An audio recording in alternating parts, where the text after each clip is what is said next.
They called it family property. I called it mine, the only thing I'd ever built without their help. When my mother announced that my sister's wedding would be held at my $2.5 million beach house, she didn't ask. She simply smiled and said she owes us. I watched them plan everything, the flowers, the catering, even the guest list, all under my roof as if I didn't exist. My sister pranced around in her designer gown, thanking Mum for making her dream wedding possible. No one noticed me standing in the doorway, holding the email where I'd written, "I do not consent." But I didn't shout. I didn't fight. I smiled. Because by then everything was already in motion. The papers were filed. The police were notified. Every lie, every forged signature, every smug little word was documented. So when 200 guests showed up that Saturday afternoon, the champagne chilled and the band ready blue lights began flashing at the gate. They thought I'd stay silent forever.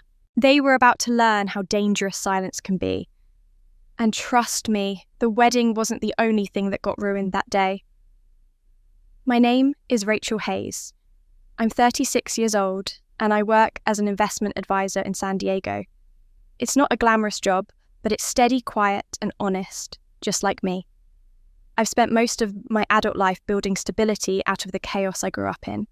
While my sister Emily chased dreams and attention, I chased numbers and peace. Somewhere along the way, I bought a beach house, my one indulgence, the result of 15 years of work planning and restraint. It wasn't just a home, it was proof that I could build something that belonged entirely to me. The house sits on a quiet stretch of coastline where the sand turns gold at sunset, and the air smells faintly of salt and eucalyptus. I bought it after my father passed away when I needed somewhere to breathe. I didn't tell many people about it, least of all my family. It wasn't out of secrecy, really. I just knew what they'd say, that I didn't deserve it, that I should share it, that everything I owned somehow belonged to all of us. In our family, mine was a word that never existed. Margaret, my mother, is the kind of woman who never retired from being in charge.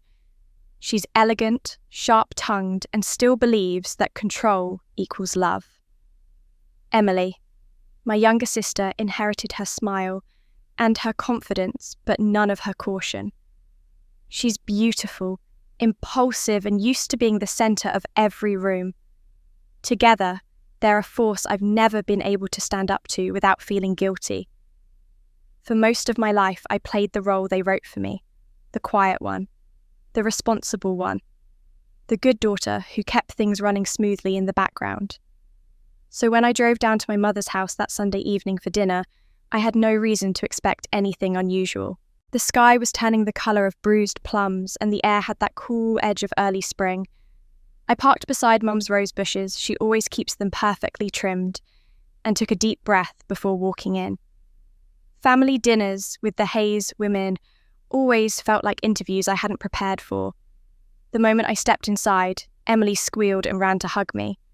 She was wearing a pale pink sweater that matched her cheeks, her engagement ring flashing like a signal flare. "Rachel, you're finally here. Wait until you hear what we've been planning," she said. I smiled, the kind of polite smile that hides more than it shows, and handed Mum the bottle of wine I'd brought.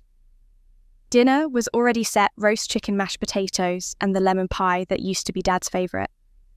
His chair at the table was still empty, as if no one had ever dared to sit there since the funeral. Mum took her usual spot at the head, Emily beside her and me, across from both of them. For a while, it felt almost peaceful. Emily talked about wedding colours and floral arrangements, while Mum corrected her on every detail. I listened, quietly nodding when appropriate, keeping my thoughts to myself. Then somewhere between the salad and the main course, Mum looked up from her plate with that knowing half smile of hers. "You know, Emily," she said, "your wedding would be perfect at the beach house." Emily blinked. "The beach house?" Mum turned to me, her eyes soft but sharp. "Rachel's beach house," she said as if it were the most natural thing in the world. "It's family property after all." "Right, Rachel." The room went still. The only sound was the clock ticking on the wall. My fork paused halfway to my mouth. I looked at them both, my mother confident and certain, and my sister glowing with excitement, already imagining the waves behind her wedding photos. Family property, Mum repeated, tilting her head slightly, her voice smooth as glass. It's the perfect spot.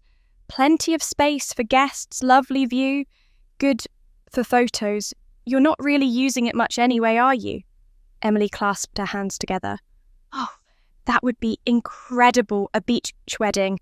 And it would save us so much money, Rachel. That's so generous of you. I said nothing. My pulse thudded quietly in my ears, but my face stayed calm. I'd learned long ago that arguing only fed the fire. Instead, I smiled the way people do when they realise the conversation has already been decided without them. Mum reached across the table and patted my hand. You've always been the practical one, she said, as if it were a compliment. It's so good you understand what family means. The wine suddenly tasted bitter. I set my glass down carefully, afraid my hands might shake. I watched their faces, my mother's satisfaction, my sister's joy, and something in me shifted. Not anger, not yet. More like the quiet crack of something breaking inside, too small for them to notice, but loud enough for me to hear.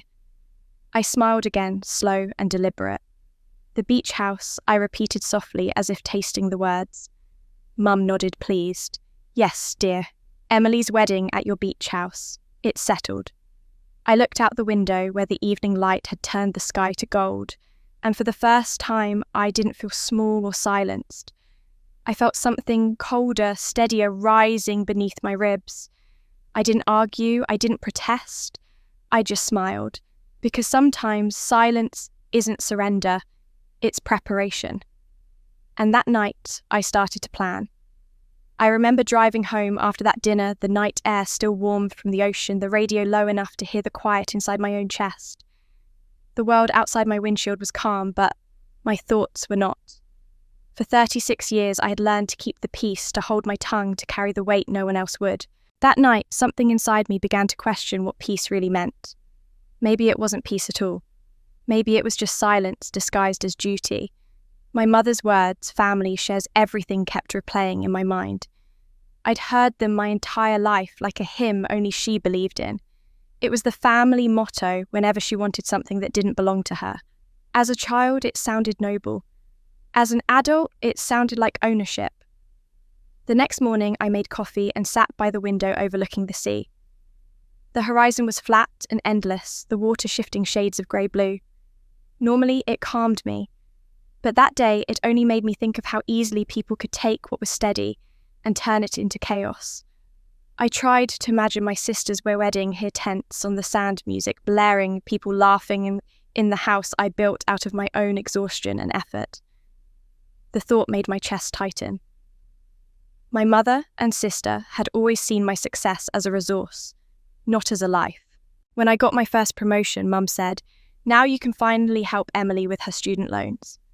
When I bought my first car, Emily borrowed it for months, returning it dented and smelling of perfume and someone else's cigarettes. And when I started saving for graduate school, my dream, my chance to finally study something I loved, Mum sat me down at the kitchen table one night, her tone soft, reasonable. "Your sister's tuition has gone up," she said. "You know how hard it is for her right now. You're so good with money, Rachel. Can't you cover this semester? Just this once." I still remember how I nodded without speaking. I remember withdrawing the money from my savings account, feeling like I was doing something good. Emily called me crying that night, telling me I'd saved her future. And maybe I had, but no one ever paid me back. The only thing I earned was the unspoken rule that I would always be the one to give. After that, just this once became a lifetime. When Emily wanted to study abroad, Mum looked at me. When Dad got sick, I handled the bills. When the house needed repairs, I sent the checks. My sister was always the dreamer. I was always the net that caught her when she fell. But that morning, as the waves hit the rocks below, I realised something cruel and simple. They had never once asked how much those sacrifices had cost me, not in dollars, but in parts of myself I had to sell off piece by piece. Later that day, I drove to Mum's house to drop off some old photo albums she'd asked for. She was in the kitchen, on the phone with Emily, her voice bright and proud. "It'll be a beautiful wedding," she was saying. "We'll make it look like a dream. Rachel's house will photograph perfectly."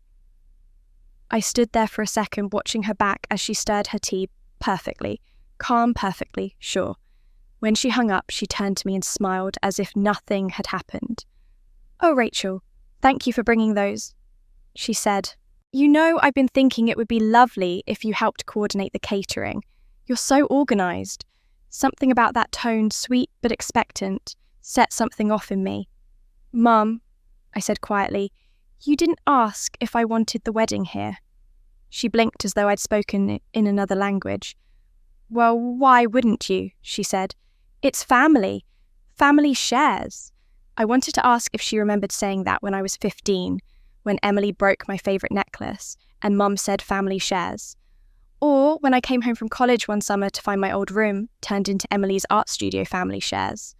Or when I worked 3 jobs so Mum could refinance her house, and she told me, "You'll understand one day." Family shares. But I didn't. I just said, "That house isn't family property, Mum." "I bought it," she smiled faintly. "Don't be dramatic, Rachel. You wouldn't even have that house if your father hadn't left you a little something. We all helped each other, didn't we?" It wasn't true. My father's little something had been barely enough to cover the down payment, and I'd spent over a decade paying off the rest. But arguing with my mother was like shouting into the ocean. It swallowed everything and gave nothing back. I left soon after her words echoing behind me that same old melody of entitlement disguised as love. Driving home, I felt it again, the heaviness, the old habit of giving in. Only this time, beneath the weight, there was something sharper. That evening, Emily called. She was bubbling with excitement, talking about wedding colours and floral budgets and how Mum said I'd be handling all the big expenses.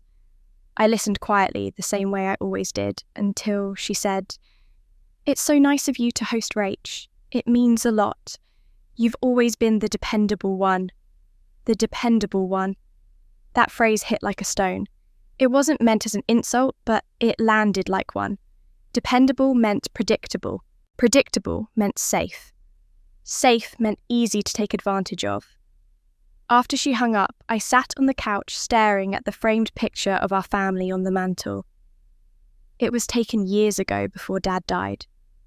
In the photo, Emily stood in the centre, beaming in her graduation cap.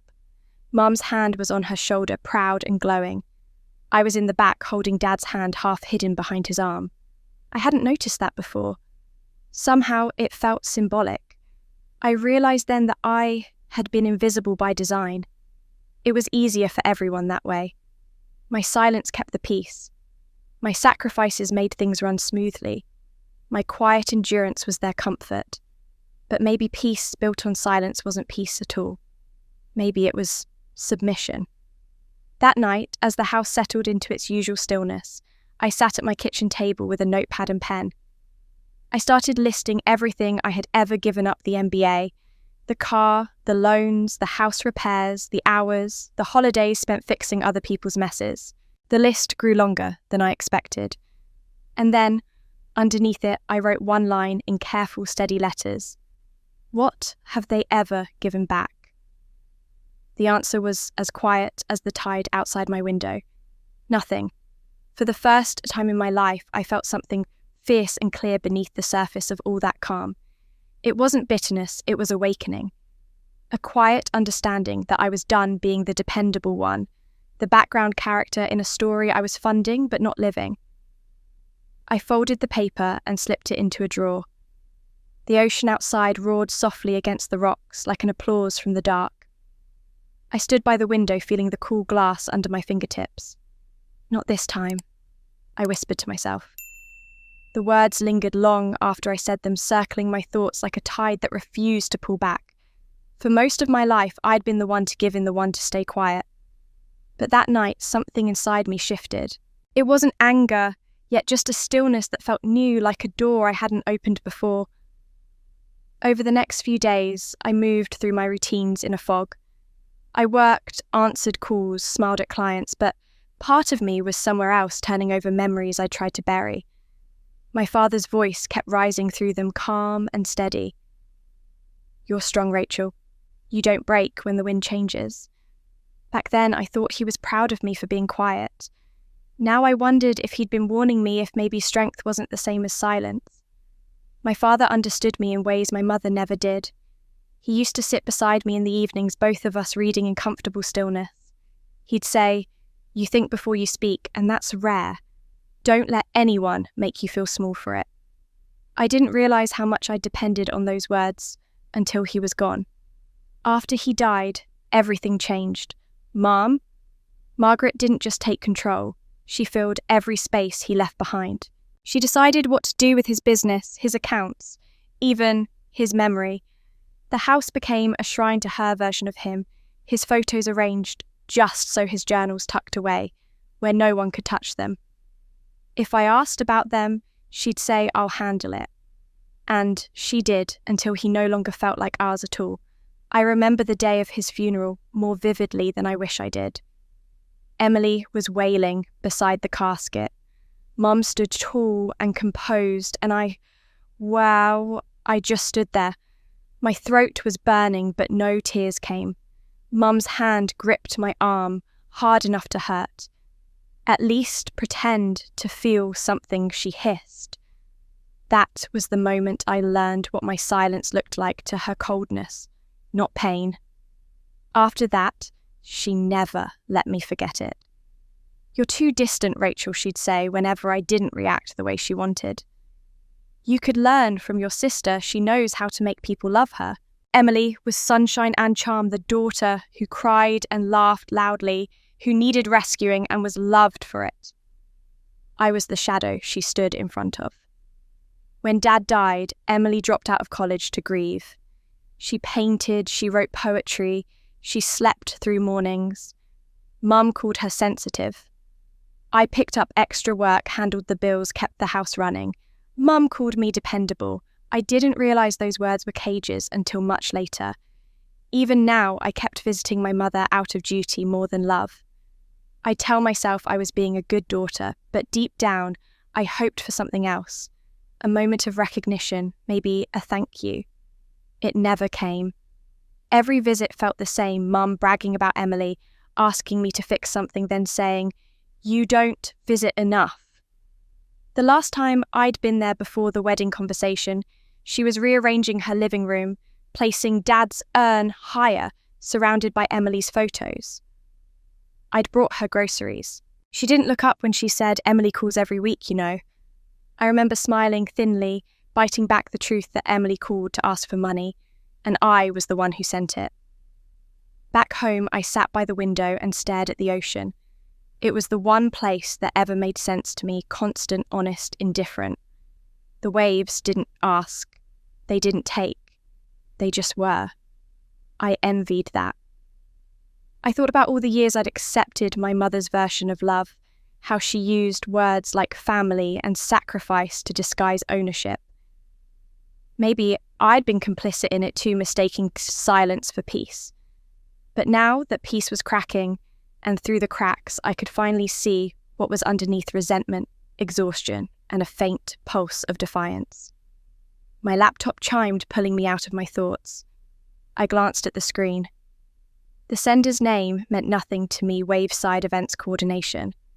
The subject line read Wedding Confirmation. My stomach tightened. "Dear Ms. Hayes, it began. Thank you for confirming your property as the venue for the Hayes Walker wedding. We look forward to working with you to make this a beautiful celebration. Please find attached the layout and deposit summary." For a long moment, I just stared. Confirming my property, layout, deposit, none of it made sense. I scrolled down and saw the attachments diagrams of my house and yard labelled neatly ceremony, arch reception tent buffet tables. A note at the bottom read, "Special thanks to Ms. Hayes for her generosity in hosting." My name, my house, their lies. The first wave of disbelief faded quickly into something harder, colder. It wasn't a misunderstanding. It was a pattern, the same pattern that had played out my entire life, only this time it was written in ink and contracts. I imagined my mother poised and smiling as she signed my name without hesitation. I imagined Emily blissful and blind, assuming I'd agreed, because that's what I always did. And I imagined myself standing there quietly, invisible again. I closed my eyes and inhaled deeply, letting the sound of the surf fill the silence. For once, it didn't calm me. It sounded like applause for a decision I hadn't yet made. I opened my laptop again and reread the email slowly this time. Thank you for confirming. I thought about replying about sending a short, furious message, but then I stopped. Anger was too easy, too predictable. They'd seen my anger before. It never changed anything. What they'd never seen was what I could do with silence when I chose to. I clicked open another email, the planner again. Hi Rachel, it said cheerfully. Just confirming we'll need property access next week to begin setup. Thank you for your cooperation. That word cooperation made me laugh quietly. It wasn't humour, not really. More like disbelief turning into clarity. I stood up and walked to the window. Outside, the sea stretched endlessly, grey and bright under the morning light. My father's words returned again, faint but steady. You don't break when the wind changes.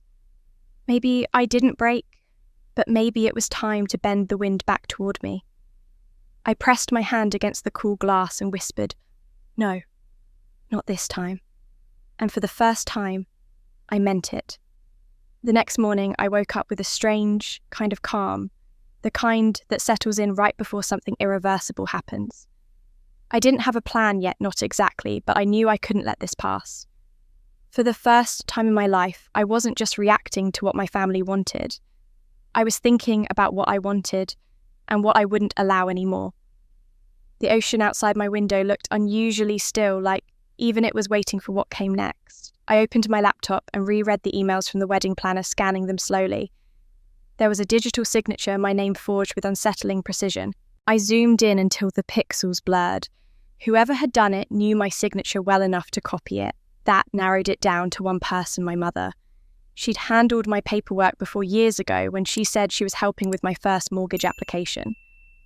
I should have changed my signature back then, but some part of me still trusted her. That realization stung more than I expected. By noon, I'd made up my mind. I grabbed my keys, drove across town and pulled up to my mother's house. The sun was bright, almost cruelly, so throwing sharp light across her manicured garden. I sat in the car for a moment, steadying myself. The last time I confronted her about anything, I was 17 and crying over a broken promise. She'd patted my cheek and said, "You're too sensitive, Rachel. Life's easier when you don't make everything a battle." But I wasn't 17 anymore, and this wasn't about sensitivity. It was about my home, my name, and a lifetime of being dismissed. Inside, I found her at the dining table, surrounded by stacks of envelopes and glossy wedding catalogues. She looked up when she saw me, pleasantly surprised. "Oh, Rachel, good timing. We were just talking about you." I asked, though I already knew. Emily's laughter floated in from the kitchen. She came out carrying a cup of tea, her blonde hair perfectly curled. "Hey, Rach. You won't believe how great everything's coming together. The planner said the setup will start early next week." My pulse quickened. "The setup?" I asked quietly. Mum clasped her hands together, smiling, as if she were hosting a charity brunch. "Yes, dear. Everything's nearly finalised. I told them you'd handle the payment once the decorator sends the invoice. They're giving us a family discount." I stared at her, unable to speak for a moment. "You told them what? That you'd pay later?" she said matter-of-factly. "With your old card, the one you used to keep on file for family expenses." I felt something cold settle in my chest. "That card's been closed for years, Mum. And even if it wasn't, you had no right to tell anyone I'd pay for anything." She frowned, confused by my tone, like she couldn't understand why I wasn't smiling. "Oh, Rachel, don't make such a fuss. It's your sister's wedding. You're doing well, aren't you? This is what family does for each other." "Family asks," I said, my voice sharper than I'd intended. "They don't assume, and they don't forge signatures." That made her pause. Her eyes flickered just for a second before she smoothed her expression again. I have no idea what you're talking about. I took a slow breath. The contract. The planner sent me a copy. My name's on it.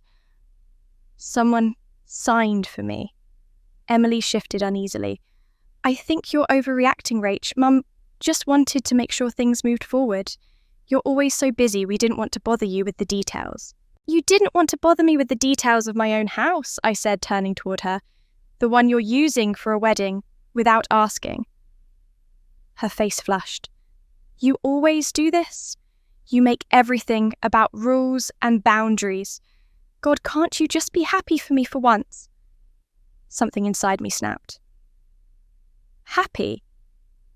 You expect me to be happy that you planned a 200-person event at my house without my consent, that you signed my name to legal documents, that Mum volunteered my money like it's community property. Emily's expression hardened. You're ruining this, Rachel. You always ruin things. You act like you're the victim when all we've ever done is include you, including me. I said means asking, not deciding for me. Mum stood abruptly, her tone cutting through the air like a knife. Enough, I will not have you raising your voice in my house. I stared at her stunned. Your house? You mean the one you nearly lost because I paid the mortgage? The one I saved for you when Dad's insurance barely covered anything? Her lips tightened. You don't need to throw that in my face. Family helps each other. That's what we do. No, I said quietly. That's what I do. For a moment, no one spoke. Emily looked at me like I was a stranger. My mother's face was unreadable, tight, calculating. I realised then that they didn't even think they'd done anything wrong. To them, this was normal, expected, just another instance of me doing what I was supposed to. Mum finally broke the silence. You're being dramatic. The contracts are signed, the guests invited, and it's far too late to change anything now. Just be gracious and let your sister have her day. You'll feel better when it's over. It was such a perfect line-polished, manipulative final. The kind of thing she'd said all my life to shut me down. Only this time, it didn't work. I felt strangely detached, like I was watching from outside my own body. I could see how neatly she'd boxed me in again, how they both had. And I knew then that arguing was pointless. So I smiled. A quiet, deliberate smile that made her blink. You're right, I said softly. It's too late. Mum seemed relieved, misunderstanding completely. Good, she said, sitting back down. I knew you'd come around. Emily relaxed, even laughing. See, I told you she'd be fine once she heard the whole plan. I nodded slowly. Yes, the whole plan. I turned and walked toward the door, their voices fading behind me. The sun outside was blinding sharp enough to sting my eyes. I stood there for a moment on the porch, breathing in the salt air, feeling it cool, the anger rising in my chest. I wasn't fine, but I wasn't helpless either. As I got into my car, I caught sight of Mrs. Kent, my mother's next-door neighbour, watering her roses. She waved cheerful, as always. Big wedding this Saturday, she called out with a smile. My hands froze on the steering wheel. What? Oh, yes, she said. Your mother mentioned it. Said it'll be quite the event down by the beach. For a second, everything around me seemed to blur the heat, the light, the smell of the ocean. They weren't just planning it, they were announcing it, publicly, proudly. I forced a smile and waved back. Yes, I said, my voice calm but shaking inside. It's going to be unforgettable. Then I started the engine and drove away, the sound of the waves following me like a promise I hadn't yet spoken aloud. That drive home felt longer than usual, even though the distance hadn't changed. Every turn of the road, every glimpse of the sea through the windshield pressed on me like a weight I couldn't shake off. I kept replaying my mother's words in my head, her calm, dismissive tone, as if my anger were nothing more than an inconvenience. Emily's voice echoed right after, sharp and self-righteous. You're ruining this. Rachel, you always ruin things. I'd heard versions of those words all my life, but this time they didn't slip past me the way they used to. They hit something deep and solid inside me, something that refused to yield. when I finally pulled into my driveway. The sight of my beach house, my one refuge, should have brought comfort.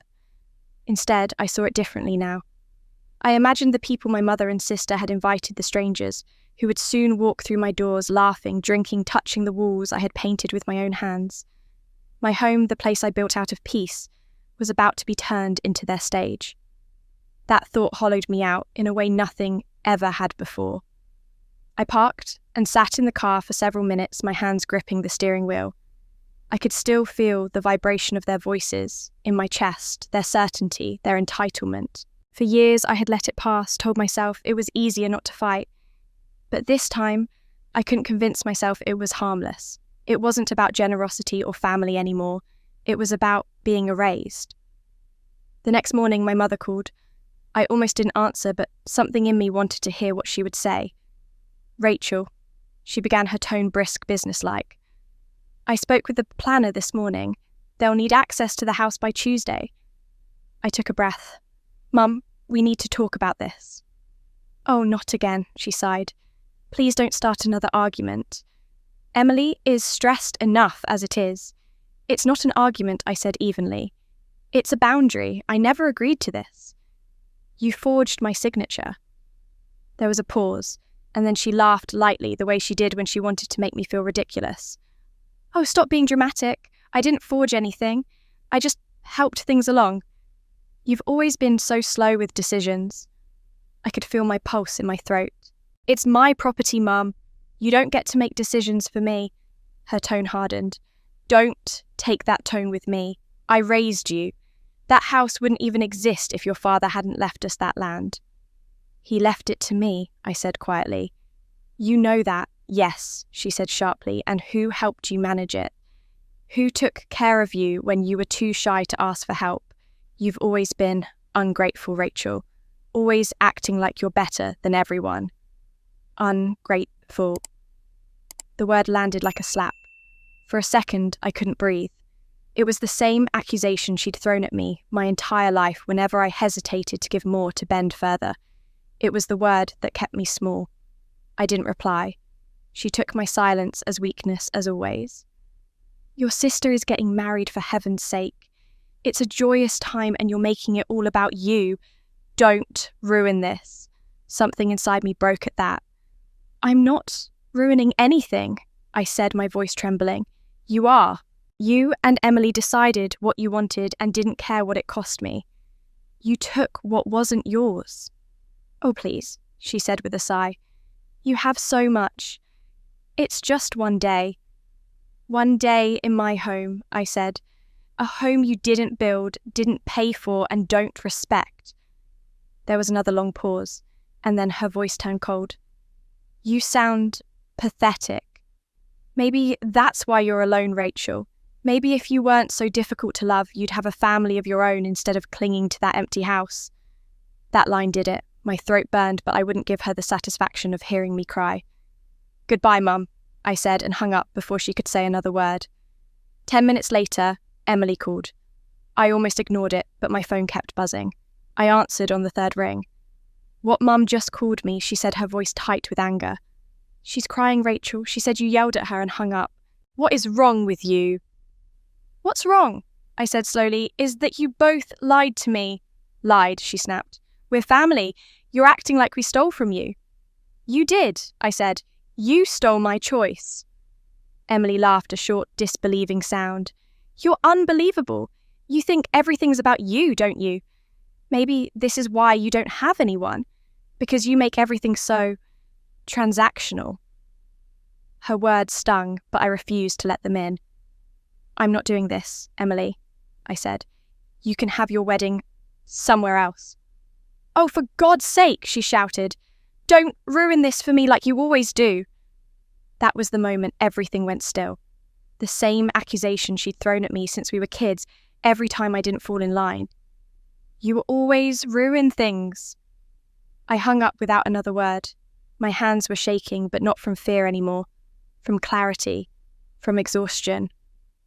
I grabbed my keys and walked outside barefoot, my steps sinking into the cool sand. The tide was low, the air heavy with salt. I walked until I reached the edge of the water, the hem of my jeans darkening as the waves lapped at my legs. Across the distance, I could see my house, the pale stucco walls glowing under the fading afternoon light. It looked peaceful, untouched. My sanctuary. And now it was being turned into a symbol of everything I'd spent my life escaping. My chest tightened as I thought of my father. He had always told me to protect what mattered. Things can be replaced, he used to say. But peace, that is something you build, I'd built it. Piece by piece, quietly, with sacrifice and endurance. And now, the same people who had drained everything from me were planning to stand in it to celebrate themselves, pretending they'd built something too. The heartbreak hit first raw and deep, then came the fire.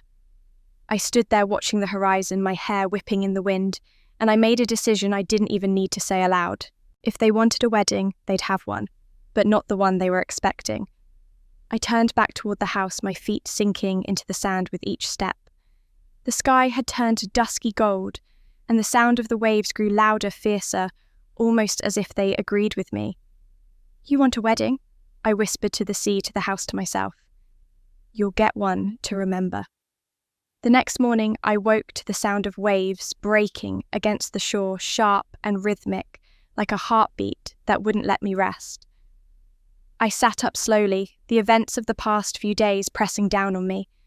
My mother's insults, Emily's anger, their smug certainty, it all lingered like salt on my skin. But beneath the sting, there was something else now. A strange steadiness. I wasn't trembling anymore. I wasn't confused or pleading for them to understand. I was done trying to be understood. I'd spent my whole life explaining myself to people who never listened. Now I would let silence speak for me. I made coffee and stood by the window, watching the ocean stretch endlessly toward the horizon. It looked calm, but I knew the tide was shifting beneath the surface, gathering strength. I felt the same way. There was a quiet power in pretending to agree. It gave me time, and time was something my mother never valued. She mistook stillness for surrender, patience for passivity. That would be her mistake this time. When the phone rang, I didn't check the caller ID. I already knew who it would be. My mother's voice came through, bright and falsely cheerful. "Rachel, dear, Emily and I talked, and we're so glad you've had time to think things over. We knew you'd come around. You always do." I let the pause stretch before I spoke. "You're right," I said softly. "It's fine. You can use the house." There was a moment of surprised silence, followed by that satisfied exhale I knew so well. "Good. I knew you'd see reason." "I just want everyone to be happy," I said, forcing warmth into my tone. "If that means letting you use the house, then fine. I'll stay out of the way." She laughed lightly. "That's my girl. I knew you'd understand. I'll tell the planner everything's confirmed. Please, do," I said. "I want it to be perfect." When I hung up, the quiet in the room felt different, sharp electric. The first move had been made. They believed me. They always believed me, because for as long as they'd known me, I had never lied, never deceived, never pushed back. But I'd learnt something over the years. People who rely on your silence never think to listen for what you aren't saying.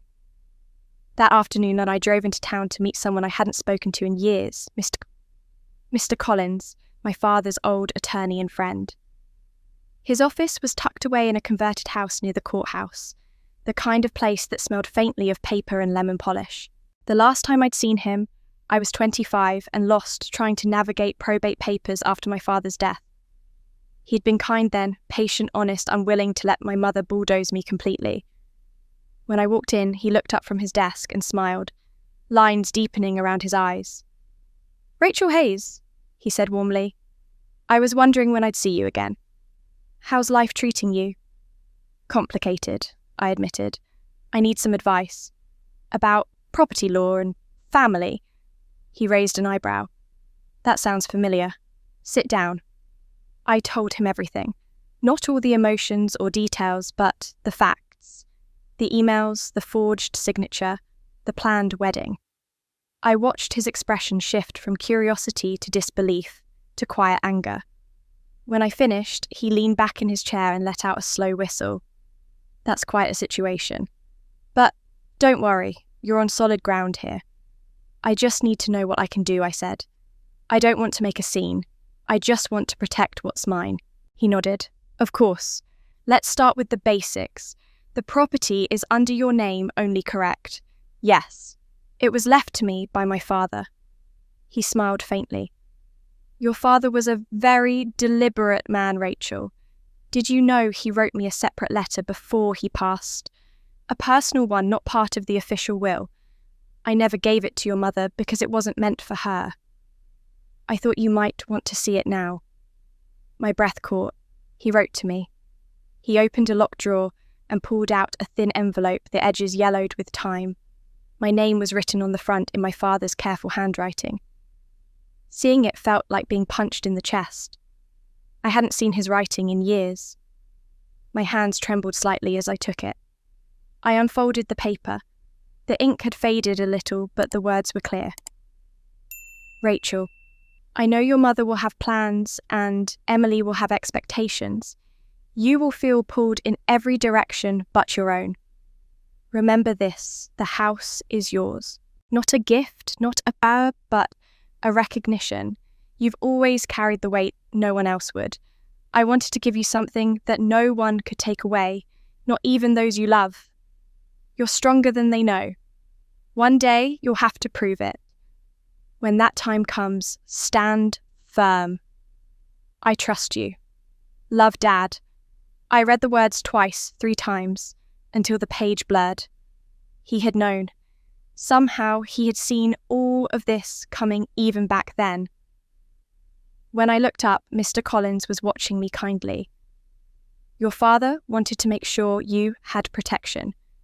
He also set up a clause in the will, one that isn't common knowledge. If anyone other than you attempts to use or profit from the property without your written consent, you have legal grounds to stop them. Immediately. I swallowed hard. Even if it's family, especially if it's family, he said gently. He knew your mother's ways. He wanted you to have peace of mind. I sat back absorbing his words. The room seemed quieter now, but my heart was racing. So if they go through with this wedding, he nodded. You have every right to intervene. Police court order, whatever's necessary. It's your property. You can end it the moment they set foot there without permission. For a moment, I just stared at him, the weight of it all settling in. I thought about my mother's smug smile, Emily's scorn, the way they had already imagined the house filled with music and laughter. They thought they had already won. Thank you, I said finally. My voice was calm, steady, but something fierce burned beneath it. That's all I needed to know. He gave a small nod. I'll keep the documentation ready just in case. And Rachel. His eyes softened. I know your father would be proud of you for standing your ground. I smiled faintly, though it didn't reach my eyes. I hope so. As I stood to leave, he said one last thing that stopped me at the door. If they step foot there without consent, you can stop them. The words settled in me like an anchor. Outside, the late afternoon light hit the ocean in long, golden streaks. I could almost feel my father's presence in that steady, unyielding glow. For years, I had let them define what family meant. Obligation, guilt, sacrifice. But now, I had something stronger than guilt on my side. I had truth. I had law. I had my father's voice echoing through time, reminding me that I didn't have to be silent to be steady. As I walked back to my car, I whispered under my breath, "All right then, let's see how steady I can be." I drove home that afternoon with the windows down, the salt air stinging a little against my face. The sky had started to fade into that soft, dusty gold that comes before evening, and the ocean was restless, rolling against the shore like it had something to say. For the first time in a long while, I didn't feel powerless. The fear that had followed me for days, the fear of being overrun, dismissed, erased, was gone. In its place was a quiet, deliberate sense of control. I knew exactly what I needed to do, and more importantly, I knew how to do it. By the time I pulled into my driveway, my phone was buzzing with notifications. I didn't even have to look to know what they were. My sister had never been subtle. I opened the first one and wasn't surprised. Our family beach house, our dream wedding.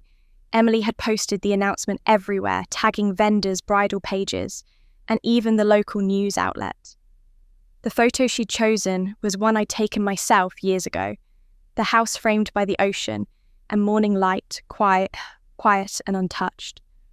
She'd cropped it, of course, to make it look more glamorous and captioned it with a line that made my stomach twist. So grateful for my amazing family and our beautiful home. Couldn't do this without you. I stared at it for a long time, not out of shock, but out of clarity. The arrogance in that caption wasn't new, it was inherited. I clicked through the comments, a stream of congratulations and heart emojis, and saw my mother's reply at the top. Proud doesn't even begin to cover it. Rachel finally did something useful. The words hit like a stone. I wasn't angry this time, not even hurt, just hollow. It was so painfully familiar. My life's work, my home, my peace, reduced to something they could claim credit for. They had rewritten the story already, the dutiful daughter, finally giving back the selfless sister, making things possible. I closed the app before I could read more. There was no use correcting them online. Their audience wasn't my concern anymore. Instead, I went to work. If they were going to turn my house into a spectacle, I would turn it into evidence. I started with screenshots, every post, every caption, every comment. Then I archived emails, invoices, messages from the planner, the forged contract with my signature.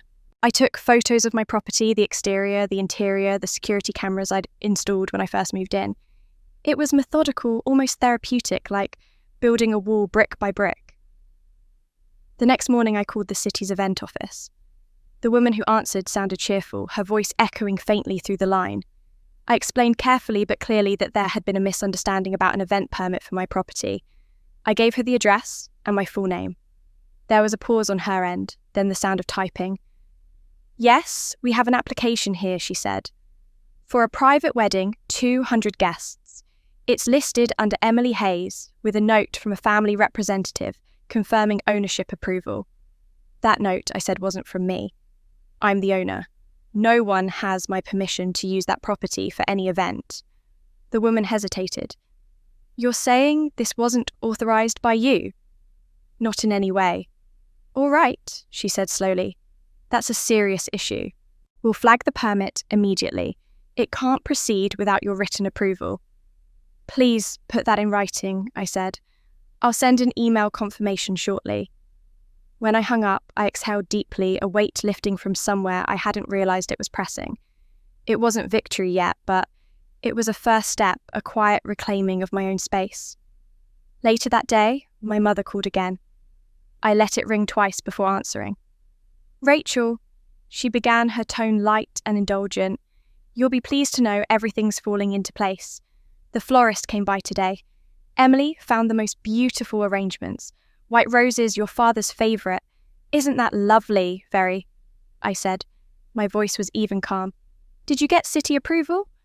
"Of course," she said, though her pause gave her away. "The planner handled everything." "You really don't need to worry." "I'm not worried," I said. "I'm just curious. Because they called me this morning." There was a silence so sharp I could almost hear her blink. They called to confirm the owner's permission. "Since I'm the owner." Her tone shifted just slightly, losing its sweetness. "Rachel, I don't appreciate your tone. We've already put so much into this. Don't make this harder than it needs to be." "I'm not making anything hard," I said softly. "I'm just making sure the law's followed. You wouldn't want a misunderstanding, would you?" She let out a small brittle laugh. "Always so dramatic. You'll thank me when it's over." "Maybe," I said. "But you should know the city won't issue a permit without my signature." Before she could reply, I ended the call. I stood there for a moment, my hand still on the phone, feeling the quiet settle around me again. It wasn't the silence of defeat anymore. It was strategy. That evening I took a walk along the beach. The air was cool and the waves were low and steady. I passed a few locals, walking dogs or jogging people who nodded in that small town way, where everyone knows everyone else's business. They didn't know yet what was brewing, but they would. My family had made sure of that. I stopped near the waterline, watching the tide creep closer to my feet.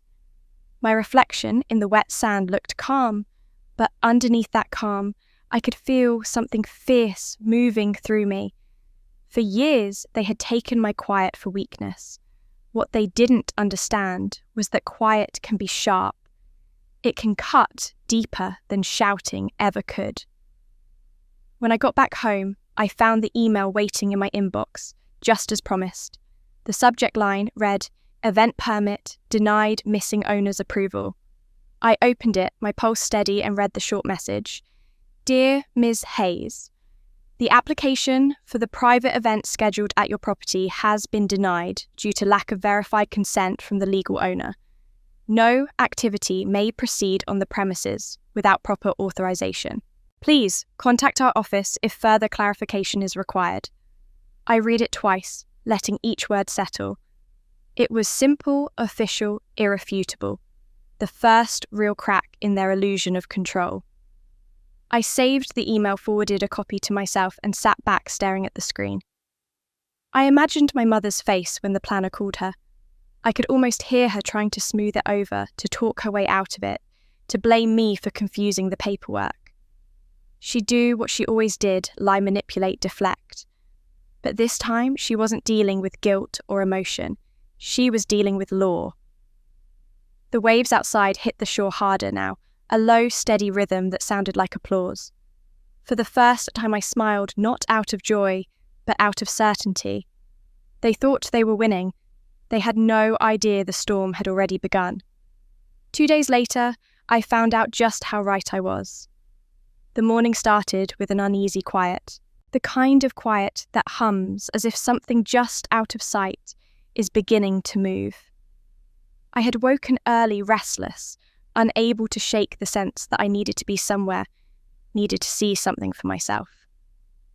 My phone had been unusually silent since the city denied the permit, and I knew my mother well enough to know that silence from her didn't mean surrender. It meant recalculating. By mid-morning, I couldn't sit still any longer. I grabbed my keys, slipped into my car, and drove toward the beach house. The closer I got, the heavier the air seemed to grow. The sea fog hung low over the road, making the world feel smaller, tighter. When I turned down the familiar street leading to my property, I could already hear it before I saw it, the mechanical whir of drills, the deep thud of heavy footsteps, the clatter of ladders against walls.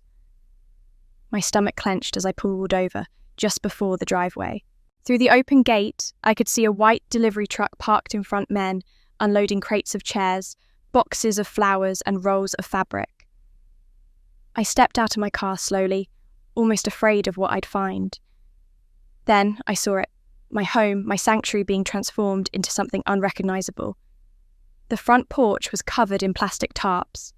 Someone had propped open the double doors and set up a table inside stacked with catering equipment. From the entryway, I could hear the scrape of furniture being dragged across the floor. The scent of paint and glue hung thick in the air.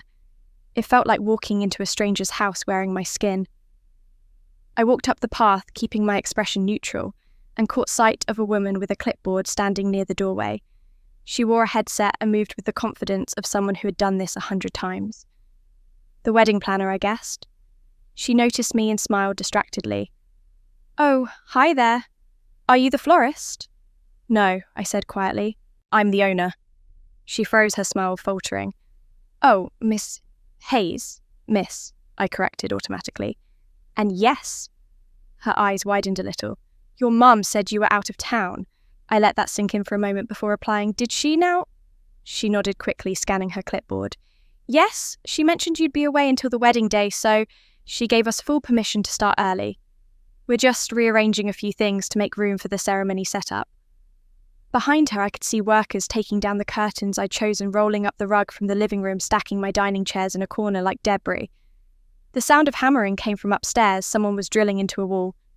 Every blow hit something deep inside me, something I hadn't realized was still fragile. "She said you can move anything you want?" I asked, keeping my tone even. "Yes," the planner said, cheerfully relieved that I wasn't yelling. "She told us to make ourselves at home. She's such a wonderful woman, so organized. You're lucky to have her handling things for you." Lucky, I echoed, my voice flat. The planner didn't notice the bitterness in it. She gestured toward the yard. The ceremony arch will go right out there near the waterline. Oh, and your mother requested a dance floor on the sand. We're testing layouts today. I nodded, pulling my phone from my pocket.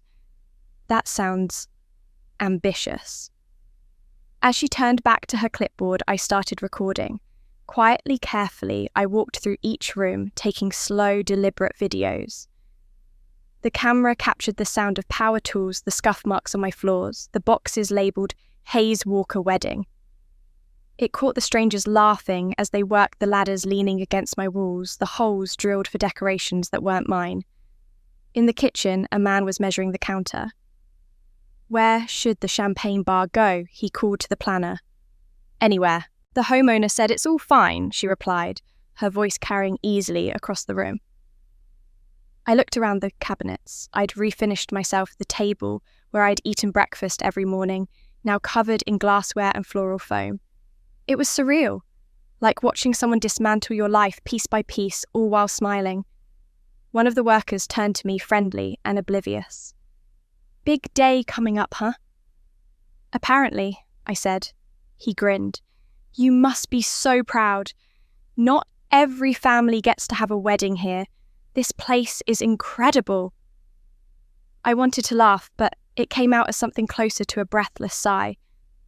Proud. That wasn't what I felt. What I felt was a steady, icy calm spreading through me like the tide. I walked upstairs, the floor creaking under my steps. In my bedroom, someone had moved my bed to make space for boxes of centerpieces. The dresser drawers were half open, a few of my things pushed aside to make room for linens and floral arrangements. My private space had been treated like storage. My clothes, my journals, even a photo of my father had been shoved onto a shelf in the corner. I reached for the photo and brushed the dust from the glass. My father's smile stared back at me, warm, unguarded. I remembered what Mr. Collins had said 2 days earlier. If they step foot there without consent, you can stop them. Not yet, I thought. Not yet. Back downstairs, I continued filming. I asked the planner a few polite questions, feigning curiosity about her plans. She showed me the invoices, pointing out where the deposit had been paid using a cheque from my mother, signed with my name in looping handwriting. I took photos of everything. My mother's forged signature looked almost identical to mine, except for one small detail she'd always missed, a barely visible curve on the final letter. That would matter later. After half an hour, I'd seen enough. The planner, sensing my quiet, tried to fill the silence. It's going to be beautiful, she said brightly. Your family is so lucky to have you. I looked at her. Really looked at her, the cheerful stranger, unknowingly standing in the middle of a crime scene she didn't realize existed. Maybe, I said softly. Maybe they are. When I stepped outside, the noise behind me faded beneath the sound of the ocean. The sky had darkened, clouds gathering in slow, heavy swirls. I stood on the porch for a moment, the phone still warm in my hand. The video recordings glowed on the screen, proof of everything. Proof that they hadn't just crossed a line, they'd erased it entirely. I turned toward the water, letting the wind whip my hair across my face. The tide was coming in steady and unrelenting. It reminded me of what my father used to say when a storm rolled across the bay. You can't fight the sea, Rachel, but you can let it clear the shore. Perfect, I murmured to myself, lowering the phone. Let's see how far they'll go. The next morning I woke before sunrise. The sky still a pale wash of grey over the water. The air was thick with the kind of stillness that comes before a storm, and I felt that same stillness inside me, steady, cold, deliberate. I wasn't shaking anymore. The anger had burned itself clean, leaving behind something sharper focus. They had taken enough from me. Now I was going to take back control quietly, and precisely the way they would never expect. I brewed coffee and sat at the kitchen counter with my laptop. The cursor blinked on the empty screen, patient and waiting. Words had always been my safest weapon, controlled, thoughtful, impossible to twist once they were written down. I opened a new email and began typing, each keystroke slow and deliberate, as if carving something in stone. To Margaret Hayes, Emily Hayes, and Waveside Events Coordination. Subject property notice. I do not consent to any event, gathering, or construction activity on my property located at 74 Harbour Point. No one has been granted permission to host, prepare for, or carry out any wedding-related activities on these premises. Any further presence or alteration of the property will be considered trespassing and reported to law enforcement. This message serves as formal notice. Rachel Hayes, legal owner. I read it 3 times before sending it. It was simple, unemotional, and final. The kind of message that didn't invite argument. Yet I knew that wouldn't stop them. My mother had never believed consequences applied to her. I hit send and sat back, feeling an odd calm settle over me. Outside, the first light began to touch the water, and for the first time in weeks, I felt aligned with its still quiet but unstoppable. It didn't take long for her to respond. Less than 20 minutes later, my phone chimed with the familiar tone of her emails. I almost smiled at how predictable she was. I opened it knowing exactly what I'd find. Rachel. Honestly, you're being ridiculous. We'll handle it. Stop being so dramatic about a simple family event. You're making things unnecessarily difficult. It's one day, just one. Emily deserves some happiness, and you could stand to be a little less selfish for once. Don't do anything you'll regret. Mum. I read it slowly, letting the words roll over me without flinching. It was the same script she'd used my entire life. Guilt disguised as reason. Manipulation dressed up as maternal concern. Once upon a time, that tone would have disarmed me.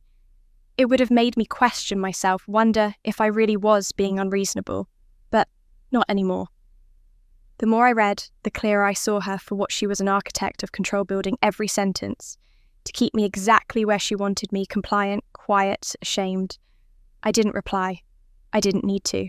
Instead, I opened a new message and began forwarding the entire thread to Mr. Collins, to the city event office, and to the local police department. I included a short note. This email serves as written proof that my property is being used without consent. Please retain this for record and future reference. Then I attached the videos and photos I had taken the day before the workers, the planner's statements, the invoice with the forged signature. Proof layered on proof. All quiet, all undeniable. I didn't want a fight. I wanted facts. Facts couldn't be argued with, not even by my mother. When I pressed send, a sense of finality filled the room, heavy and satisfying. The line between the M and me was drawn sharp and legal. They had crossed it. And now it was no longer just a matter of family conflict. It was a matter of law. I stood up and walked to the window, watching the light creep further across the water. The sea looked deceptively calm, its waves small and measured, but I knew better. The tides always shifted when you least expected. My phone buzzed again. This time, it was Emily. Her messages came rapid fire, each one a small explosion on the screen. Why are you doing this? Mum's freaking out. You're overreacting, Rach. It's just a wedding. Please don't ruin everything. You're acting crazy. I stared at the words not with anger, but with a strange kind of pity. She still didn't understand. She thought I was fighting for revenge or pride or ego, but I wasn't. I was fighting for something far simpler, my right to say no, my right to have one thing in my life untouched by their entitlement. I typed back a single sentence, "You should have asked." Then I turned off my phone. For the rest of the morning, I stayed busy. I printed copies of every email, labelled each one, and stored them in a folder along with the photos and legal documents Mr. Collins had given me. It felt procedural, almost impersonal, which was exactly what I needed. There was comfort in structure. When emotion failed, precision took over. Around noon, I received a call from Mr. Collins. His voice was steady, professional, but there was an edge of quiet satisfaction beneath it. "I've reviewed everything," he said. "You've done exactly what you needed to. With your written objection and their continued use of the property, this is no longer a grey area. If they step on that land again, they're committing trespass. You're fully within your rights to act." "Thank you," I said. "I just want it handled the right way." "And it will be," he said. Then, after a pause, "Rachel, I know this isn't easy, but you're doing the right thing. Sometimes people need to learn what no really means." His words echoed in my mind long after we hung up. By late afternoon, the clouds had gathered thick over the water, turning the horizon dark and electric. The wind had picked up, rattling the windows in their frames. I stepped outside and watched the sea churn small whitecaps breaking against the rocks. It felt fitting. Nature knew what was coming before anyone else did. I thought of my mother, then probably sitting at her dining table, trying to figure out how to spin the situation to her advantage. She'd be angry, yes, but she'd also be confident. She always believed she could talk her way out of anything. I almost smiled, imagining her calling the planner, smoothing her tone, promising that it was just a misunderstanding. But this time, it wasn't her voice that would matter. It was the paper trail, the facts, the law. As the first drops of rain began to fall, I went back inside, locked the door, and sat down at my desk. The storm outside grew louder, wind howling against the windows, waves slamming the shore. It sounded almost like applause, loud, relentless, inevitable. I took one last look at the folder of evidence sitting neatly beside my laptop. Then, I whispered to the empty room, my voice steady and sure. "They think silence means surrender." I leaned back, a small smile tugging at the corner of my mouth. Let's prove them wrong. The next morning dawned grey and humid, the kind of air that makes everything feel heavy and on edge. The storm from the night before had passed, leaving behind a stillness that didn't feel like peace, but like a pause between heartbeats.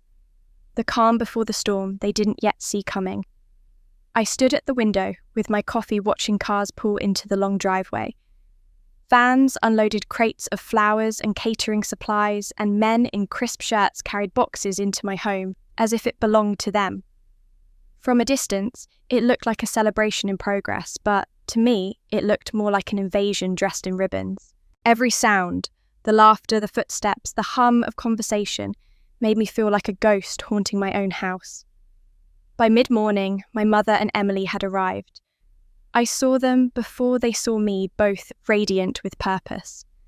Mum was wearing a pale linen dress, her hair pulled back with pearls, her posture straight as ever. Emily floated behind her, wrapped in a robe the colour of champagne, her hands waving excitedly as she pointed things out to the planner. For a moment, watching the view from the upstairs landing, I almost laughed at the absurdity of it. They looked so sure of themselves, so at ease inside my walls. If guilt ever touched them, it never showed. When my mother finally noticed me, she gave that smile of hers, the kind that could pass for warmth if you didn't know her well enough. "Rachel," she said, her tone light, "I didn't expect you to be here so early. How wonderful that you came to help after all." "Just observing," I said quietly. Emily turned her face bright. "Rach, you made it. Doesn't everything look amazing?" I glanced around. White flowers lined every banister.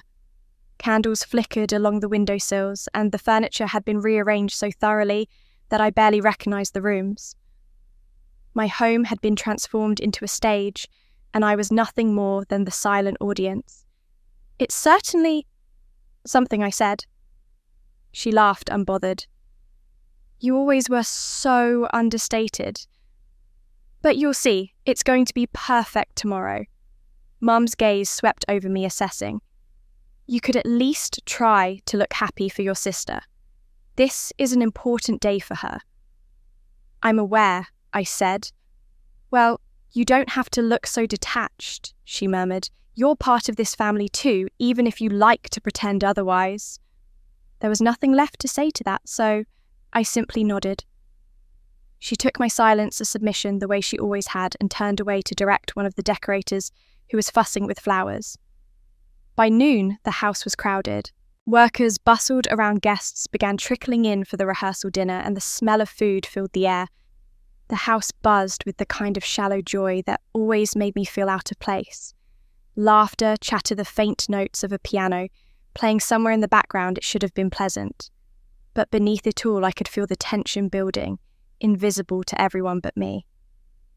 I moved quietly through the rooms, acknowledging people with polite smiles, saying little. It was strange how easily they accepted my stillness, mistaking it for indifference. Not one person noticed the undercurrent in my eyes, the slow, measured patience that comes from knowing something they don't. In the late afternoon, Emily approached me with 2 glasses of wine. Her cheeks flushed from excitement. "Here," she said, handing me one. "A peace offering." I accepted it, the glass cold against my fingers. "What are we making peace over?" "Oh, come on," she said, laughing. "Don't be like that. I know you were upset, but it all worked out, didn't it? Look around, everyone's happy. Isn't that what matters?" Her words stung, not because they were cruel, but because they were careless. She didn't even realize what she'd done. She never did. "I suppose that depends on who you ask," I said. She tilted her head, studying me. "You really do hold on to things, don't you? Mum says you always have to be right." "Mum says a lot of things," I replied. Emily rolled her eyes and grinned.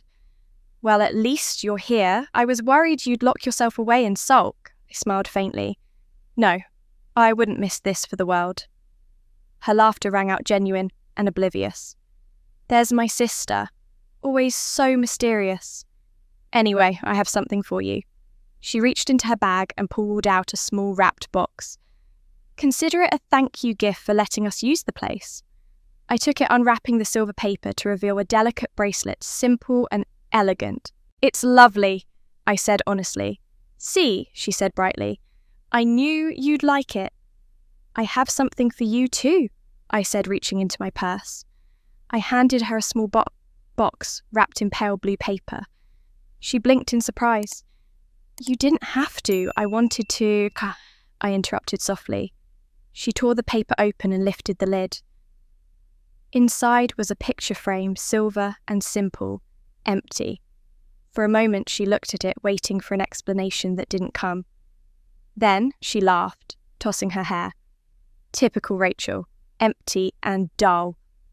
She looked up at me with a teasing smile, unaware of how close her words cut to the truth. "You really do have a knack for turning everything into a blank space." I smiled back. "Maybe. But sometimes an empty space is just waiting for the right picture." She shrugged and set the frame down on the table behind her, already forgetting it as another guest called her name. She floated away, her laughter echoing down the hallway.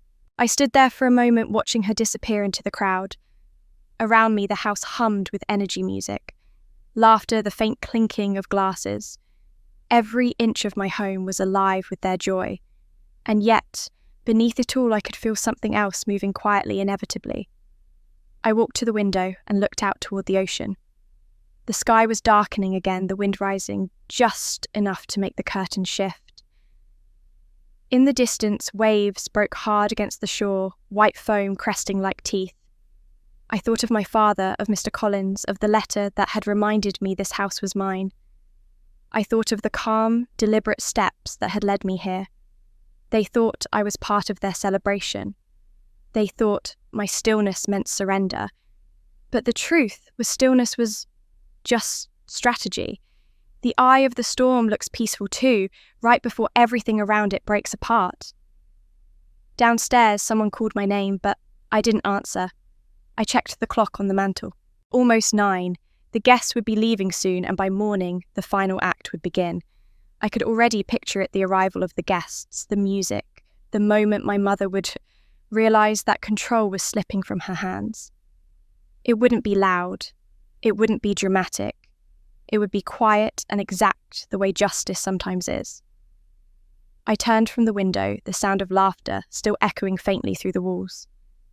My reflection in the glass looked calm, almost serene, but my pulse was steady and strong beneath the surface. "Tomorrow," I whispered, glancing at the clock again, the second hand ticking forward with patient precision. "Tomorrow, truth walks in."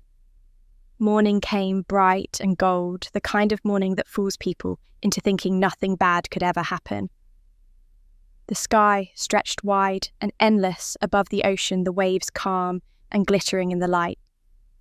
From my window, I could already see cars winding down the coastal road toward the house. The day had come.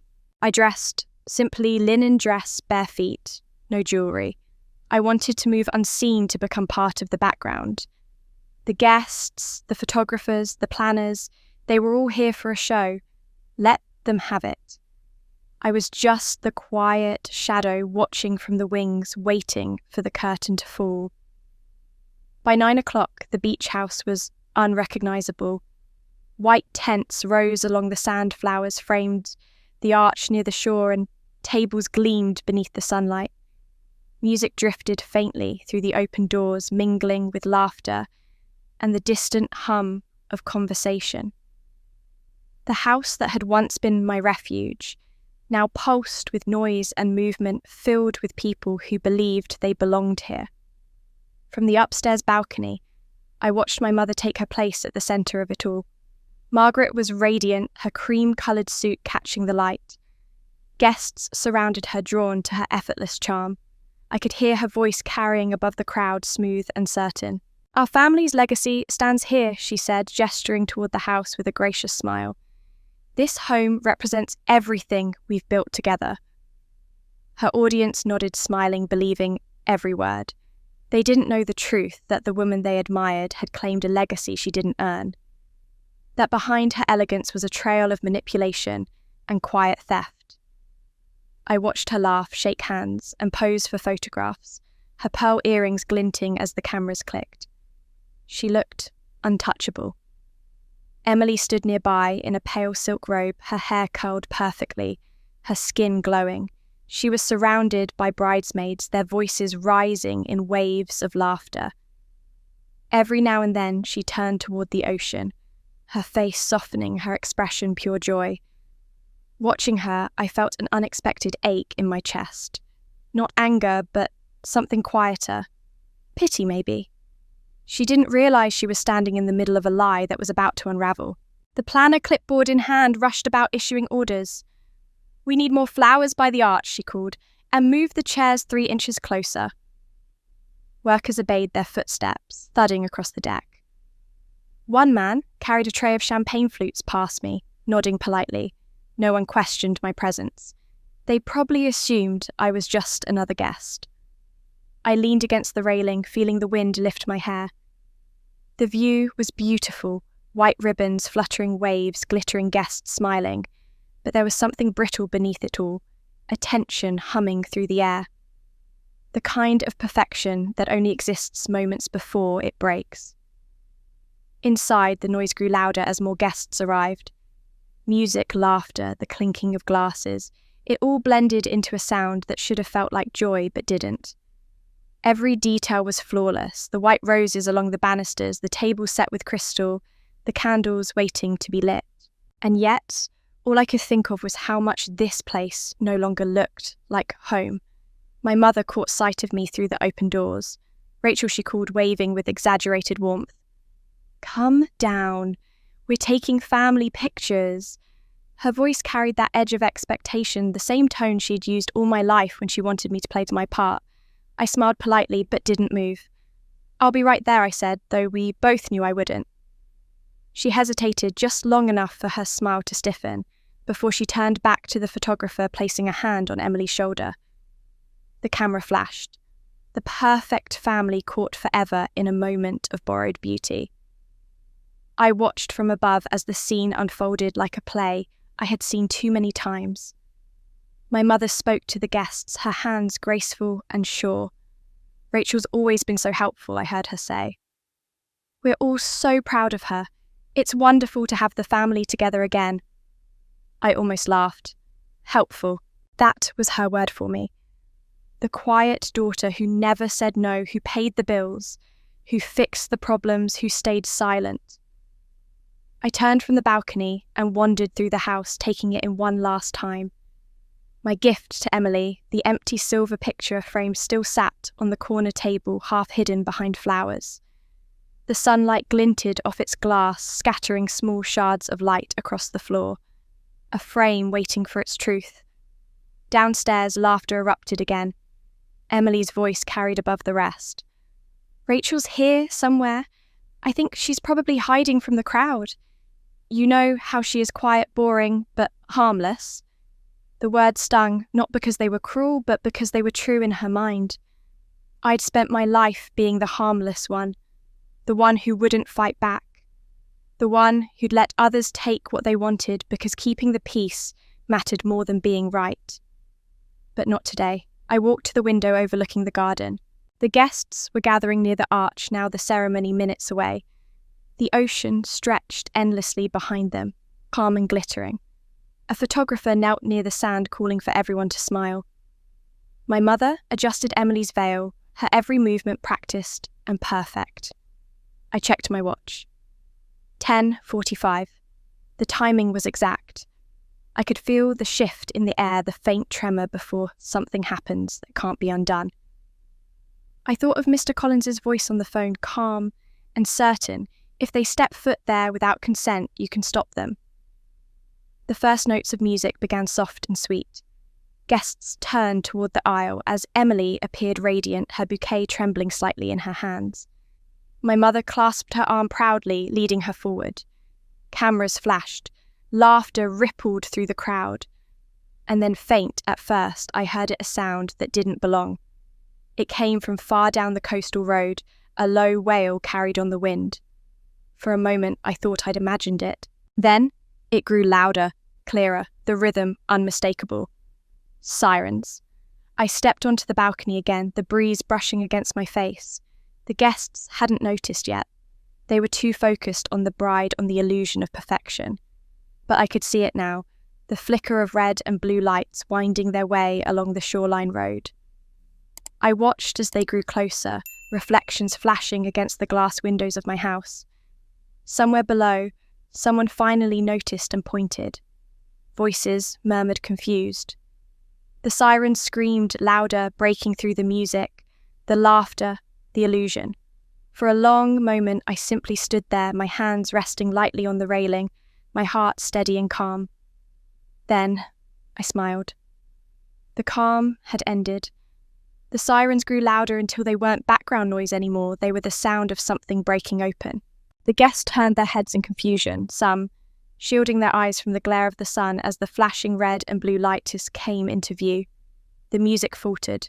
A violin note wavered, then stopped altogether. Laughter gave way to uneasy murmurs. I stood on the balcony watching as the patrol cars pulled up near the dune sand, spraying beneath their tyres. 3 officers stepped out. The lead one, a broad man in a dark uniform, removed his sunglasses and scanned the crowd. His voice was firm, carrying easily over the sea breeze. "This event needs to stop immediately. We have received a report of unauthorized use of private property." For a moment, no one moved. The words seemed to hang there, suspended in the bright air. Then, as if on cue, the murmuring began again, low, confused, disbelieving. My mother was the first to react. She straightened her shoulders, her expression poised and indignant. "Excuse me," she said, striding forward with her usual authority. "There must be some mistake. I'm Margaret Hayes. This is my family's home. We're hosting a private event." The officer looked down at his clipboard, then back at her. "Ma'am, the legal owner of this property has filed a report of trespassing and unauthorized use. You'll need to clear the premises." Her composure faltered for a fraction of a second before she forced another smile. "That's absurd. My daughter owns this property. She's right here, Rachel. Come and explain this nonsense." All eyes turned upward. For a brief moment, the entire crowd seemed frozen. 100 faces looking toward me as I stood at the balcony railing. The wind tugged at my dress, the sun sharp on my face. I could feel the weight of every gaze, but I didn't flinch. Slowly I stepped forward, my voice carrying clearly over the noise. "I am Rachel Hayes," I said, "and this is my home." The silence that followed was almost physical. My mother's mouth opened, but no words came out. Emily stared up at me, her face pale beneath her makeup, her bouquet trembling in her hands. The officer nodded once, confirming the obvious. Then you're the one who contacted us. Yes, I said simply. I did. The guests began whispering now, confusion and curiosity rippling through them. Some glanced at each other, unsure of whether to stay or leave. The planner stood frozen near the arch, her head set askew, eyes darting between me and my mother, as if waiting for someone to tell her what to do. My mother finally found her voice, though it came out thinner than usual.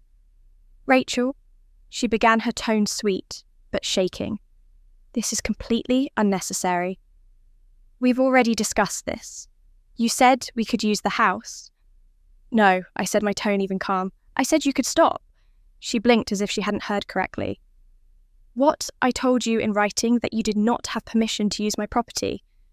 I sent you an email which you ignored. Then you forged my name on a contract, brought in vendors, and held an event without consent. That's trespassing. Her voice rose desperate now. Rachel, you're making a scene, no? I said, still calm. You made the scene. I'm just ending it. Emily stepped forward, her eyes wide with disbelief. Rach, you can't be serious. It's my wedding. Why would you do this? Because you didn't ask, I said. Her voice broke. You're ruining everything. I looked at her. Really looked at her, the dress, the flowers, the illusion of perfection she thought she'd built. She didn't understand that I wasn't ruining anything. I was revealing it. The officer cleared his throat, uncomfortable but firm. Ma'am, he said to my mother, you and your guests need to vacate the property immediately. This event is not authorized. My mother turned toward him, her voice sharp, now stripped of charm. You can't do this.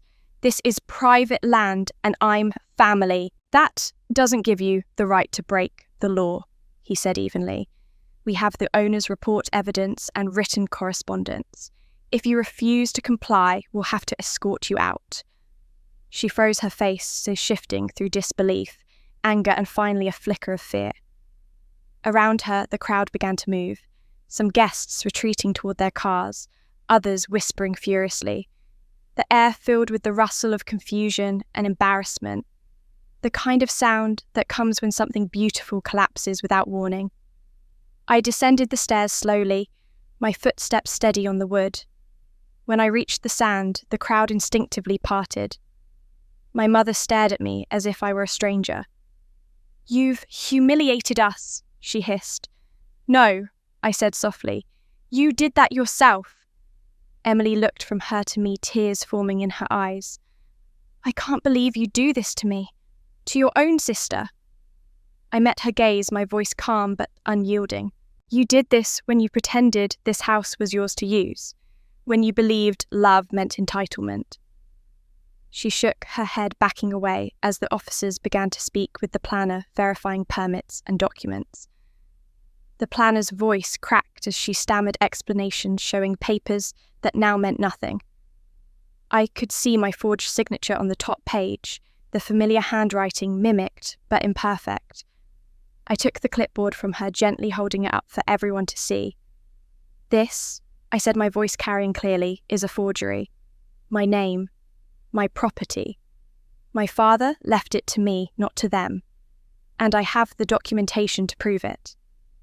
The officer nodded, taking the clipboard and adding it to his evidence file. My mother's face had gone pale, her lips trembling slightly.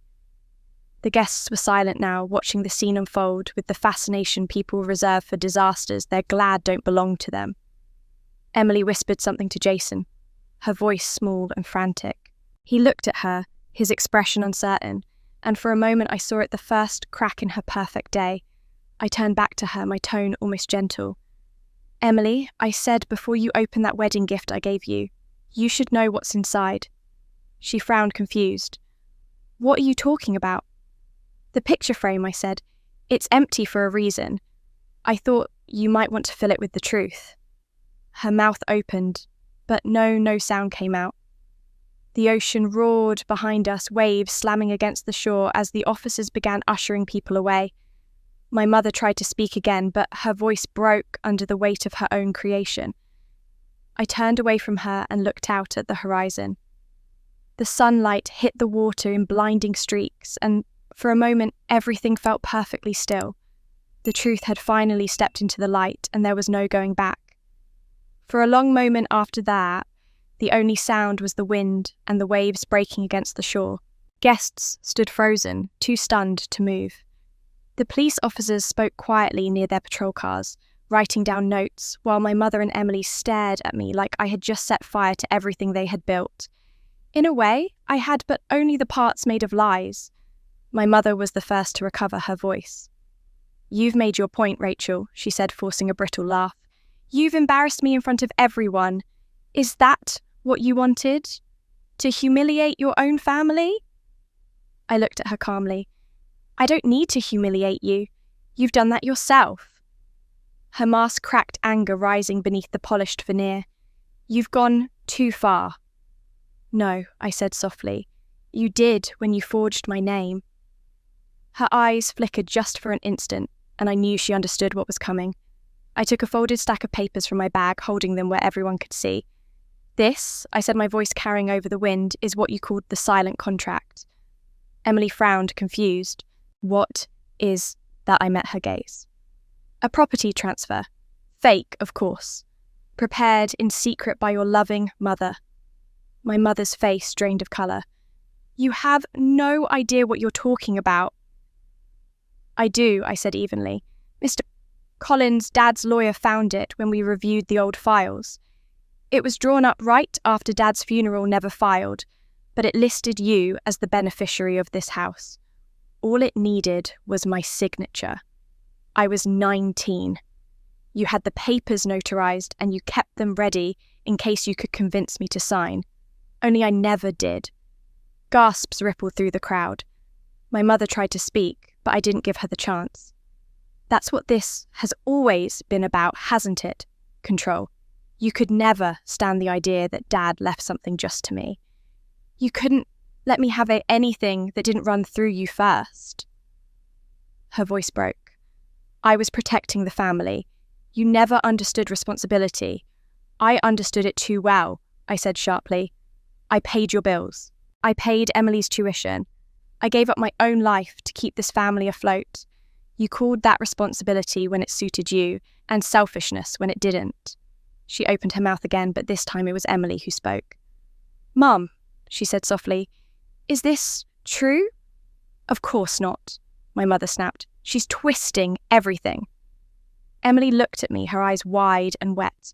"Rachel, please tell me this isn't just another one of your punishments." "It's not," I said quietly. I turned the pages around and held them out to her. "Look, Dad's signature is real. Mine isn't. I never signed it. He left this house to me alone." "You were 17, Emily." Mum had already started drafting ways to take it. Emily took the papers with shaking hands. Her eyes scanned the first page, then the next, her lips moving silently as she read. Finally, she looked up, pale and trembling. "She used Dad's lawyer's notary seal," she whispered. "How did she even get that? She didn't," I said. "She copied it from one of his older documents. It's a forgery." The planner, who had been standing frozen near the flowers, murmured something about needing to leave and backed away. The guests were whispering openly now, their polite smiles gone. My mother stood motionless, her jaw clenched, her hands shaking just enough for me to notice. But I wasn't done. I took my phone from my pocket, opening an email chain, the blue light glowing in my palm. "There's more," I said. While I was collecting evidence, I came across something else, messages between Jason and the event planner. "You might want to hear this, Emily." Jason stiffened where he stood beside her. "Rachel, don't." But I already had. I tapped to the screen, reading aloud. From Jason Walker to Waveside Events, dated 6 months ago. "Once the house is under Emily's name, I'll take over managing it. Her family's trust will be useful for my startup. Keep this between us." The crowd murmured louder. Emily stared at him, her expression collapsing. "Jason," she said, her voice barely above a whisper. "What is that?" He swallowed, colour draining from his face. "It's not what it sounds like. I was trying to plan ahead for us, for our future. Your mom said my mom," she repeated, stunned. "You were talking to my mom about the house." He ran a hand through his hair, desperate now. "She told me it would eventually be ours. She said Rachel didn't care about it, that it was just sitting there wasted. I just thought that you could marry your way into property, I finished for him. His mouth opened then closed again. It wasn't like that. It was exactly like that, I said. You wanted the house, Mum wanted control, and Emily, you were the link between them. The perfect way for both of them to get what they wanted. Emily's face crumpled. She dropped the bouquet, the white flowers scattering across the sand like snow. You both used me, she whispered. You made me believe this was about love. Jason reached for her, but she stepped back. Don't touch me, she said, her voice shaking. Don't you dare touch me. He tried to speak again, but the officers moved closer, their presence enough to silence him. One of them handed me a clipboard to sign confirming my ownership of the property for the report. I signed it steady and calm, then turned back to the two people who had taken so much from me. My mother looked small now, her shoulders hunched, her perfect posture finally crumbling. Rachel, she whispered, please, don't do this. We're family. I looked at her and felt nothing but exhaustion. Family doesn't lie like this, I said quietly. Family doesn't build their happiness on someone else's silence.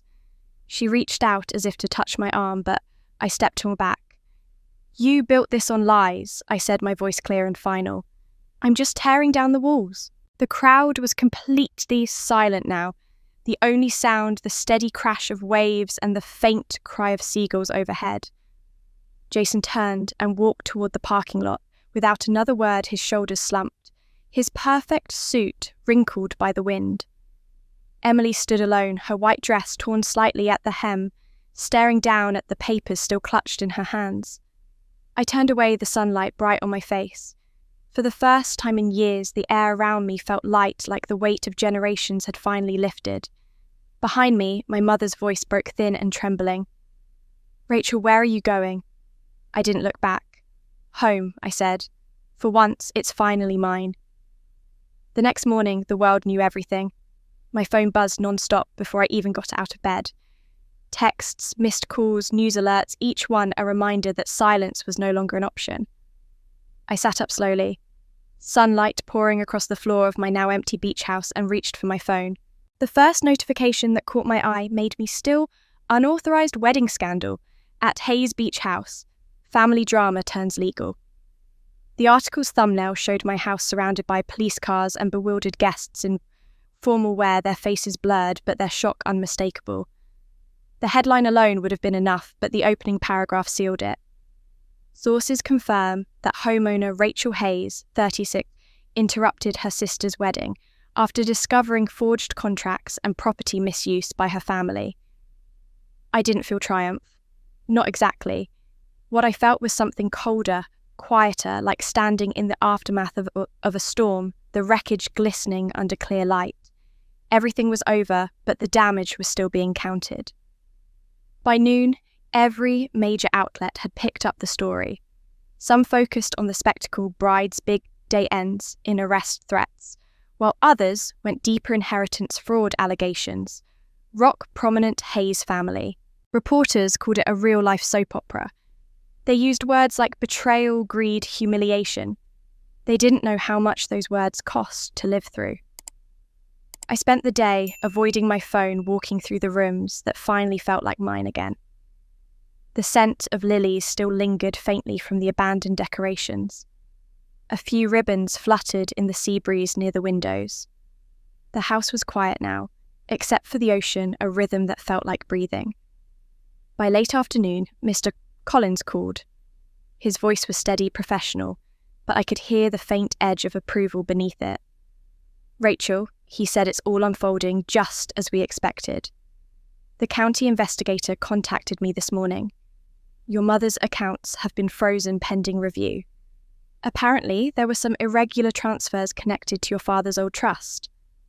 I closed my eyes, taking a breath. Tax evasion. Most likely, he said. They'll find it. She's been using your name on property documents for years. It's only a matter of time before that catches up to her. A strange mix of relief and sorrow settled in my chest. I didn't want her destroyed, I just wanted the truth acknowledged. But truth, once it surfaced, had a way of consuming everything around it. "What about Emily?" I asked quietly. He hesitated. Her employer saw the news. "They can't risk the publicity. She's been placed on leave indefinitely." I nodded to myself. It wasn't joy I felt, just inevitability. And Jason Collins gave a short, dry sigh. His family has publicly distanced themselves. His father issued a statement calling his behaviour unacceptable and irresponsible. He's likely back to square one financially. For a moment, I stared out the window at the waves, remembering the three of them standing there on the beach just a day ago, perfect, polished, proud. Now the illusion was gone, stripped bare by their own hands. "Thank you, Mr. Shuri." "Collins," I said. "You've handled this with remarkable composure," he replied. "Most people would have lashed out or collapsed. You stayed quiet and let the truth do the work." "I've had practice," I said softly. When we hung up, I made tea and carried it out to the porch. The air smelled clean, washed by salt and sunlight. The sea glittered like nothing bad had ever happened there. I wrapped my hands around the mug, feeling the warmth seep into my fingers. I thought about my mother, probably sitting alone in her house with the blinds drawn, realising that for once she couldn't talk her way out of this. I thought about Emily scrolling through the news comments, seeing strangers pick apart her life. I thought about Jason, stripped of his charm, forced to face the emptiness behind it. It wasn't satisfaction I felt. It was clarity. Every action had a cost. Every lie had a return date. The news cycle didn't let up. By evening, reporters had camped outside my gate. A few tried shouting questions when I stepped onto the balcony. "Ms. Hayes, do you plan to press charges? Did your mother apologise? How does it feel to lose your family?" I didn't answer. I just closed the door and let the sound of the ocean drown them out. Later that night, Emily called. Her voice was barely above a whisper. "Rachel." I hesitated, then answered, "I'm here." She stopped, inhaling shakily. "I didn't know. I swear I didn't. Mum told me everything was settled. She said you agreed." "I know I said I wanted to believe her," she continued, voice cracking. "I thought she was just trying to keep peace. I didn't realise she was—" She stopped again. "I'm sorry." The apology hung there, fragile and trembling. I wanted to be angry, but I couldn't. Not anymore. "I know," I said again. "You got caught in her story. We all did." There was a long silence, just the sound of her breathing on the line. Then softly she asked, "Can I ever fix this?"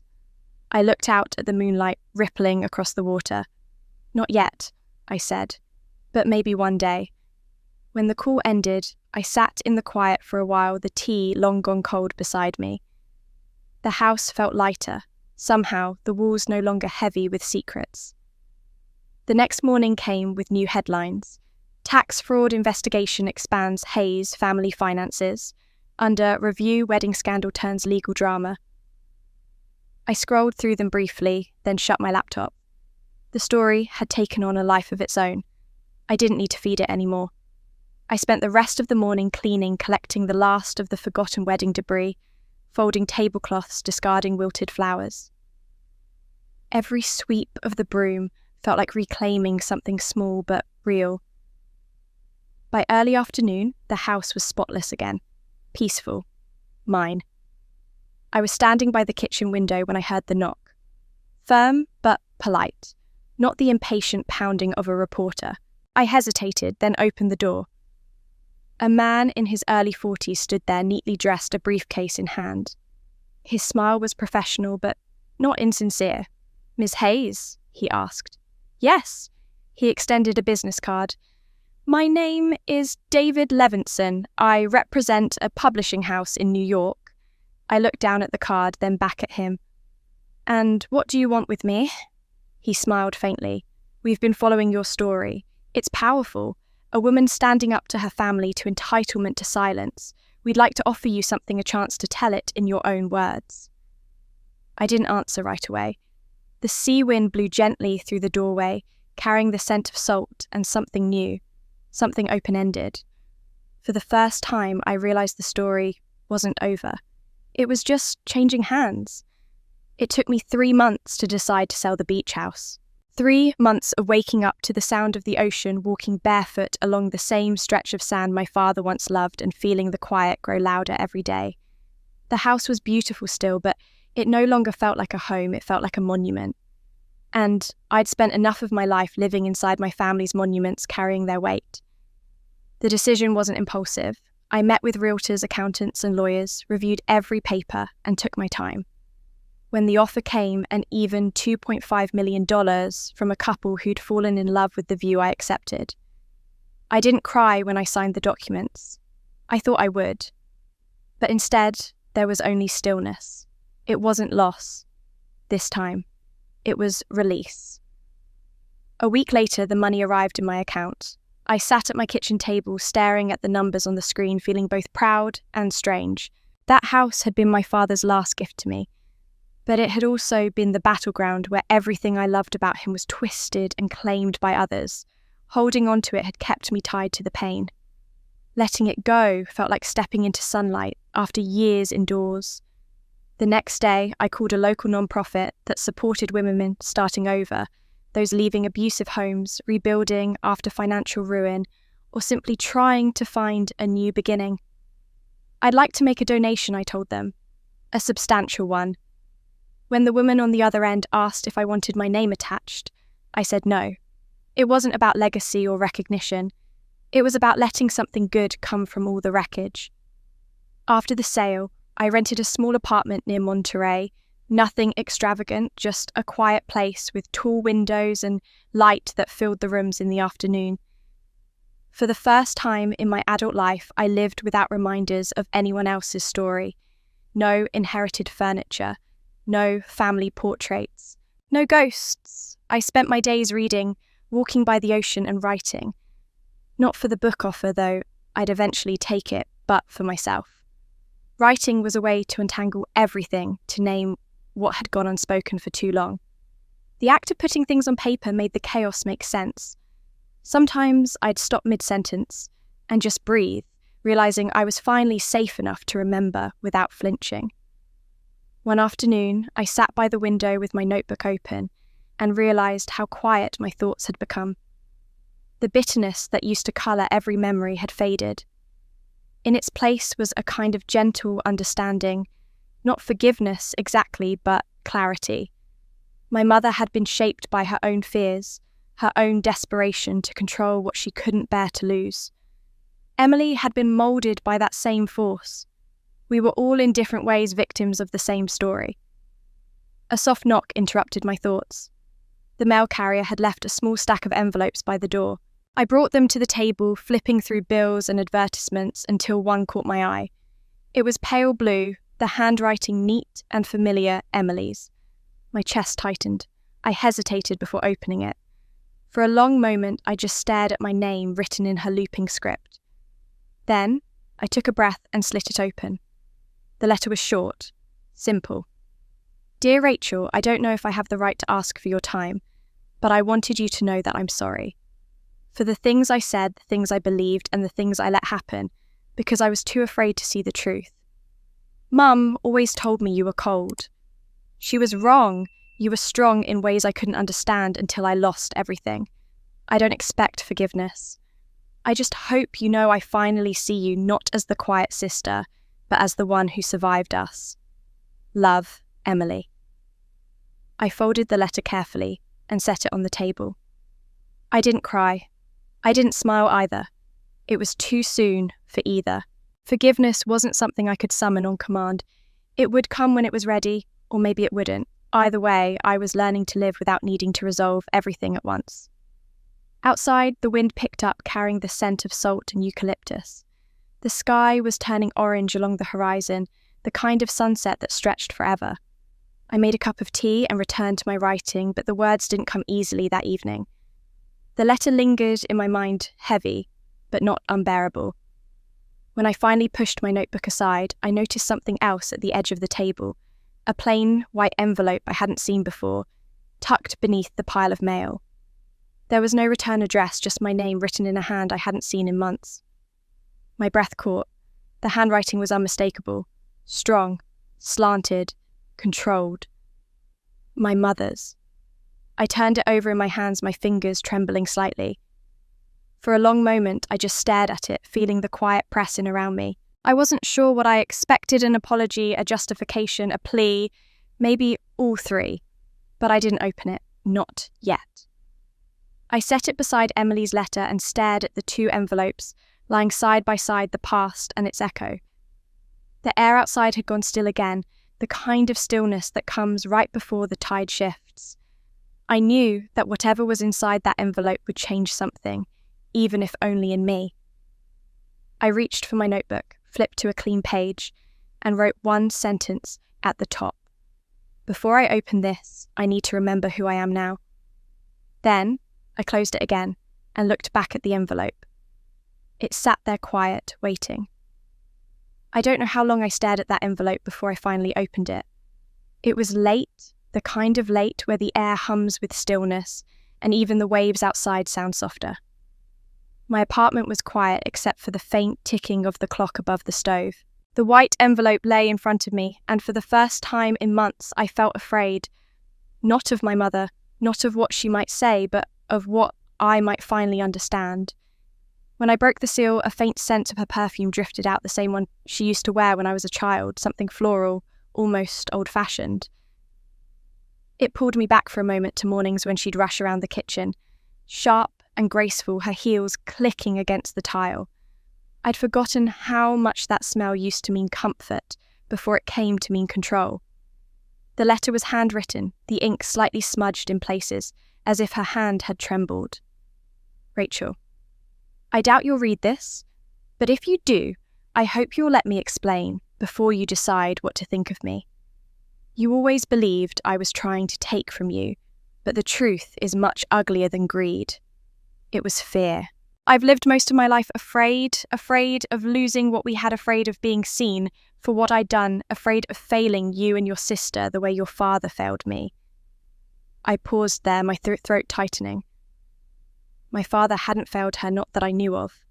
He'd worked hard, left us the house, left me his trust. What could she mean? I kept reading. When your father died, I found out the debts he'd been hiding. Not just from you, from everyone.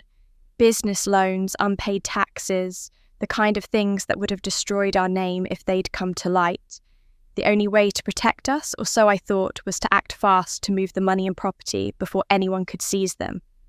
The house, Rachel, the beach house, was bought in your name because your record was clean. I told myself it was temporary. I told myself I'd make it right once things settled.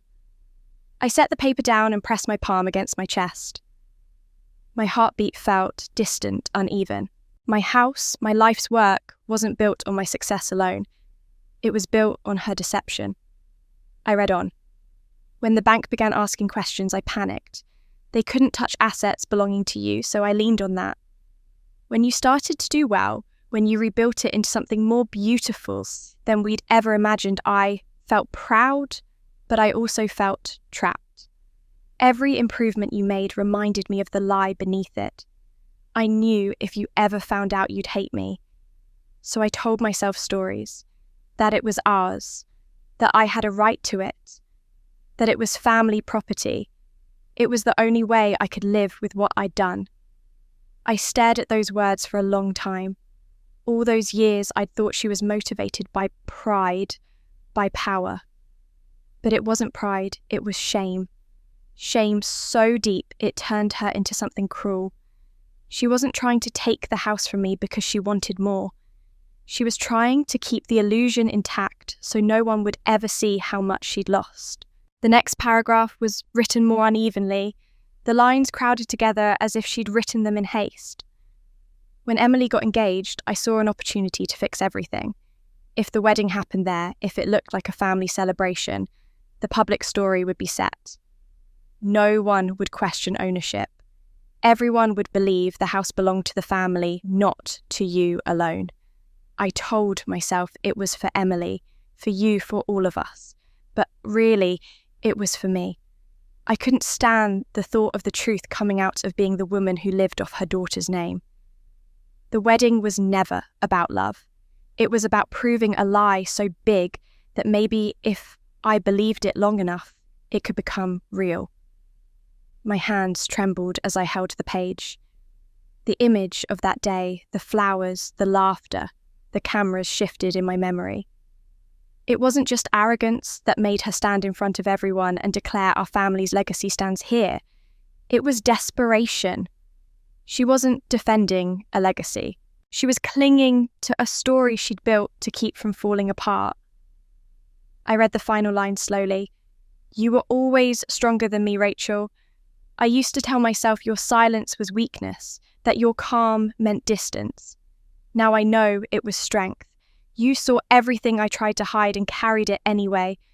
When I watched the police come that day, when I saw you standing there so still, I finally understood what I'd done, not just to the family, but to you.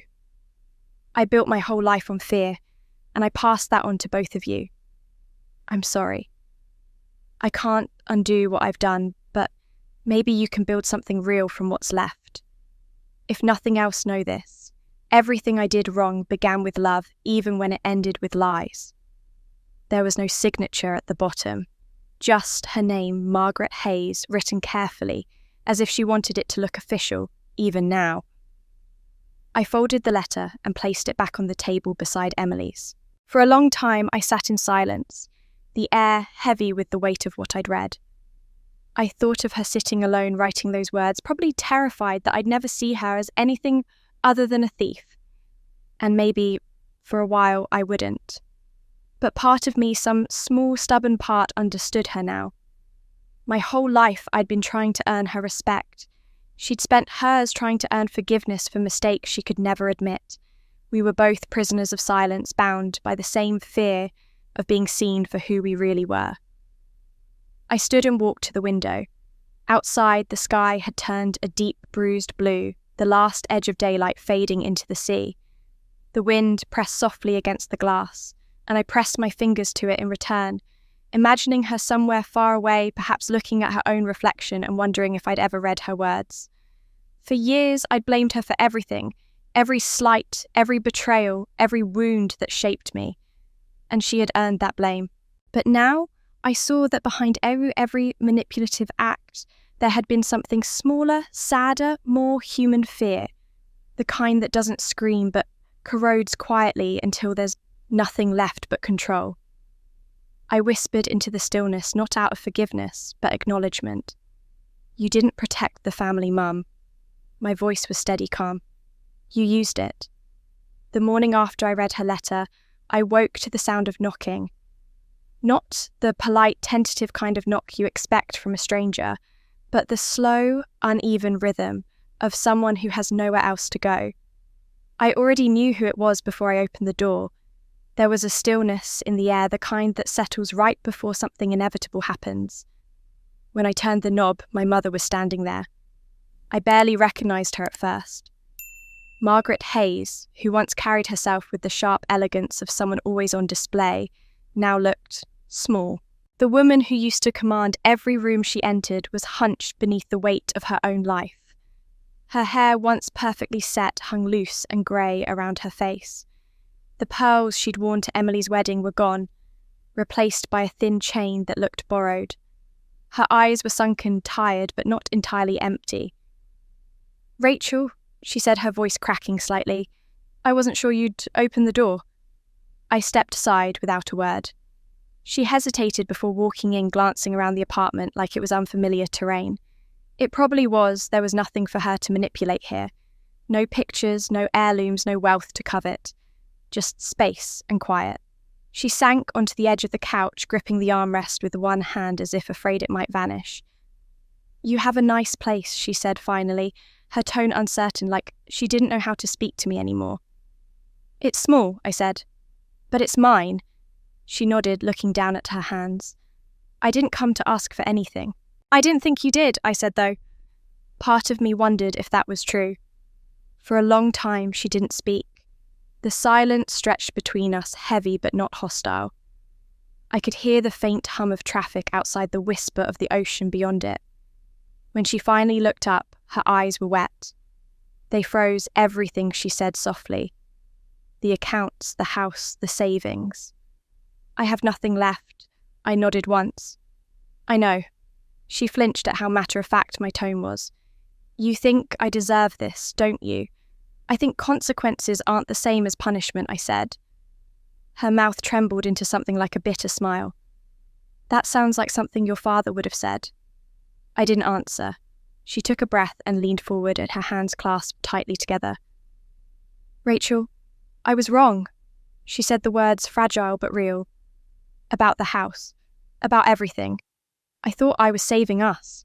I thought if I could just hold it all together, no one would see how close we were to losing everything.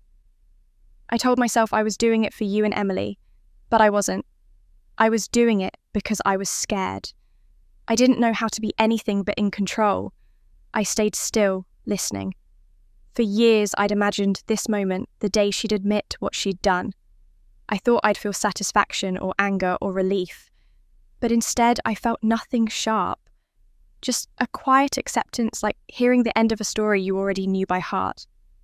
You always were different, she continued. Even when you were little, you never cried, never begged, never asked for attention. I mistook that for strength. Maybe it was. Or maybe I just didn't see how lonely it made you. I looked at her then, and for the first time I saw not the woman who'd controlled my life, but the one who'd been devoured by her own fear. She wasn't my enemy anymore. She was what I might have become if I hadn't learned to stop repeating her silence. She wiped at her eyes with the back of her hand, smearing her mascara. I don't expect forgiveness. I just wanted you to know I'm sorry for everything. I never meant to hurt you.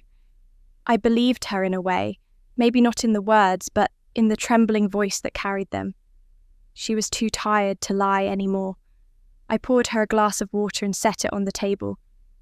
She reached for it with shaking hands, sipping carefully. For a while, neither of us spoke. It wasn't uncomfortable, it was just quiet, the kind of quiet that fills a space where there used to be chaos. Finally, she looked at me again. Emily wrote to you, didn't she?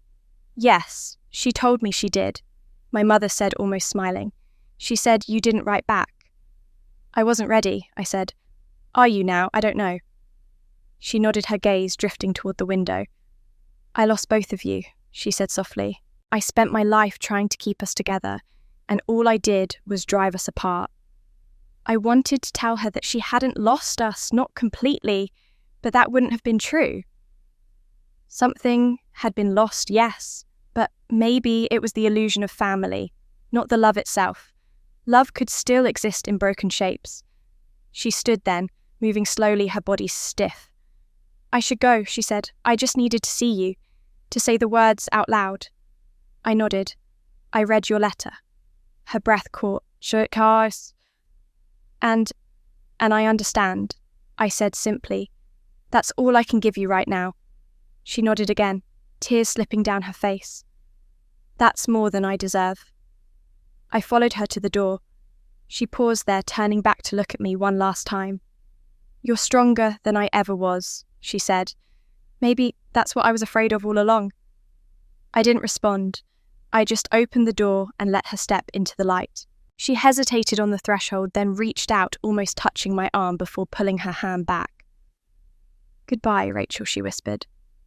I closed the door gently behind her and leaned against it, the quiet pressing in like a soft weight.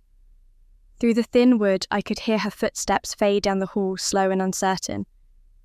For a long time, I stood there letting the stillness settle again. The apartment felt the same as it had an hour ago, but something inside me had shifted.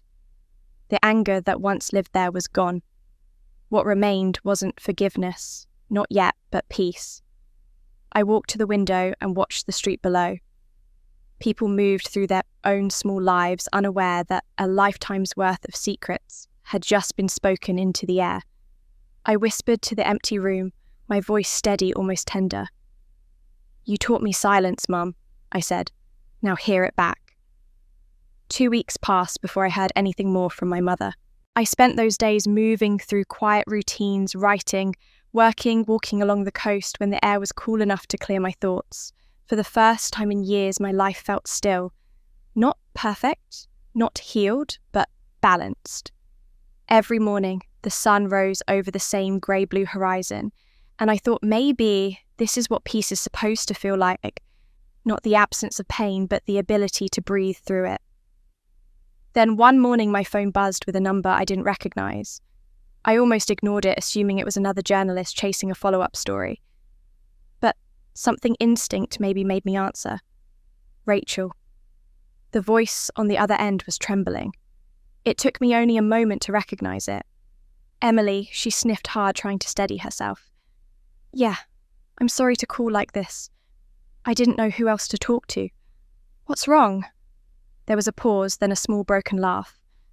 Mum, she's lost it. I stood up, my chest tightening. What do you mean? She called me this morning, Emily said, her voice cracking. Actually, she didn't just call, she posted. Online, everywhere. She said I was the reason for everything. The investigation, the scandal, her losing the accounts. She said I betrayed her, that I sided with you to humiliate her. I closed my eyes, exhaling slowly. I should have expected this. My mother's need for control didn't vanish with her apology. It had just found a new shape. Did she say that to you directly? She left a voicemail, Emily whispered. I couldn't even listen to the whole thing. She said I was dead to her. I sat back down, rubbing my forehead. Where are you? At my apartment. I've been sitting here for hours trying to decide if I should go to her. But she doesn't want me. She said I ruined her life. The silence that followed was heavy. I could hear her breathing short, uneven gasps like she was trying not to cry. My chest ached in that familiar old way. We had been here before, just on different sides of the storm. Emily, I said finally, my voice low but steady. This isn't your fault. You didn't ruin her life. You're just the easiest person for her to blame. She laughed again bitterly. That's what I told myself. But the way she said it, God, Rach, it felt real. Like she actually believes it. She called me weak, said I was always the reason things fell apart. I closed my eyes, feeling a hollow anger rise not toward Emily, but toward the pattern repeating itself. My mother had built her power through guilt. When one of us broke free, she clutched the other tighter. Listen to me, I said. You did nothing wrong. She's scared. When people like her lose control, they lash out at whoever's still within reach. Emily's voice dropped to a whisper. She hates me now, doesn't she? The question hit hard. I didn't know how to answer without lying. Hate wasn't quite the word. Fear, maybe. Disappointment. The way a person can't stand to look at their own reflection. She doesn't hate you, I said finally. She hates herself. Emily went quiet again. When she spoke, her tone was fragile. I wish you were wrong. I didn't respond right away. I walked to the window, staring out at the sea. It was calm, deceptively so, the tide drawing slow circles in the sand. Do you want me to call her? I asked. She hesitated. Would it help? I don't know. I admitted. But if she's tearing into you, someone needs to stop her before she destroys what's left. She won't listen to you, Emily said softly. She never really did. No, I said, but she'll hear me. That night I sat with my mother's letter again. The words felt different, now less like confession, more like warning. She had written about fear, about how it drove her to control everything around her. I realised now that fear wasn't gone from her. It had just shifted focus. She couldn't control me anymore, so she'd turned on Emily instead.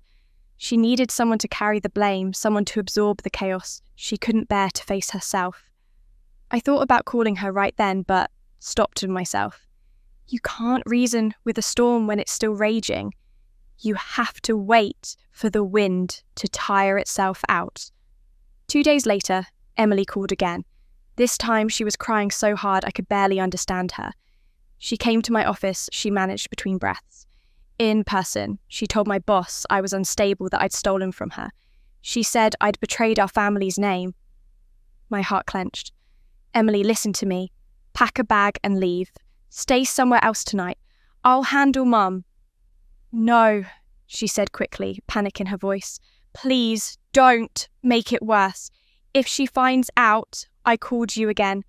Emily, I interrupted, firm but calm. You are not responsible for her emotions. She is. She didn't respond. I heard only the sound of her sobbing quietly. When the call ended, I sat in the dark for a long time. My mother's face lingered in my mind, the one from that day in my apartment, drawn and weary but still sharp beneath the exhaustion. I knew that look. It was the face of someone losing control and grasping for any thread to pull. I had once pitied her. Now I couldn't afford to. The next morning I drove to her neighbourhood. Her house looked smaller than I remembered, the shutters half closed, paint peeling near the trim. I parked across the street and sat there for several minutes watching her silhouette move through the front window. She was alone, as she had feared she'd always be. I didn't knock that day. I wasn't ready. I knew if I went in without purpose, it would all unravel again, shouting guilt tears. So I drove home, waiting for the right moment. That moment came sooner than I thought. The next evening, another call came from Emily. Her voice was flat this time, almost hollow. She told people I'm dead to her, she said quietly. She told her church, her friends. Everyone. My breath caught. She said that publicly.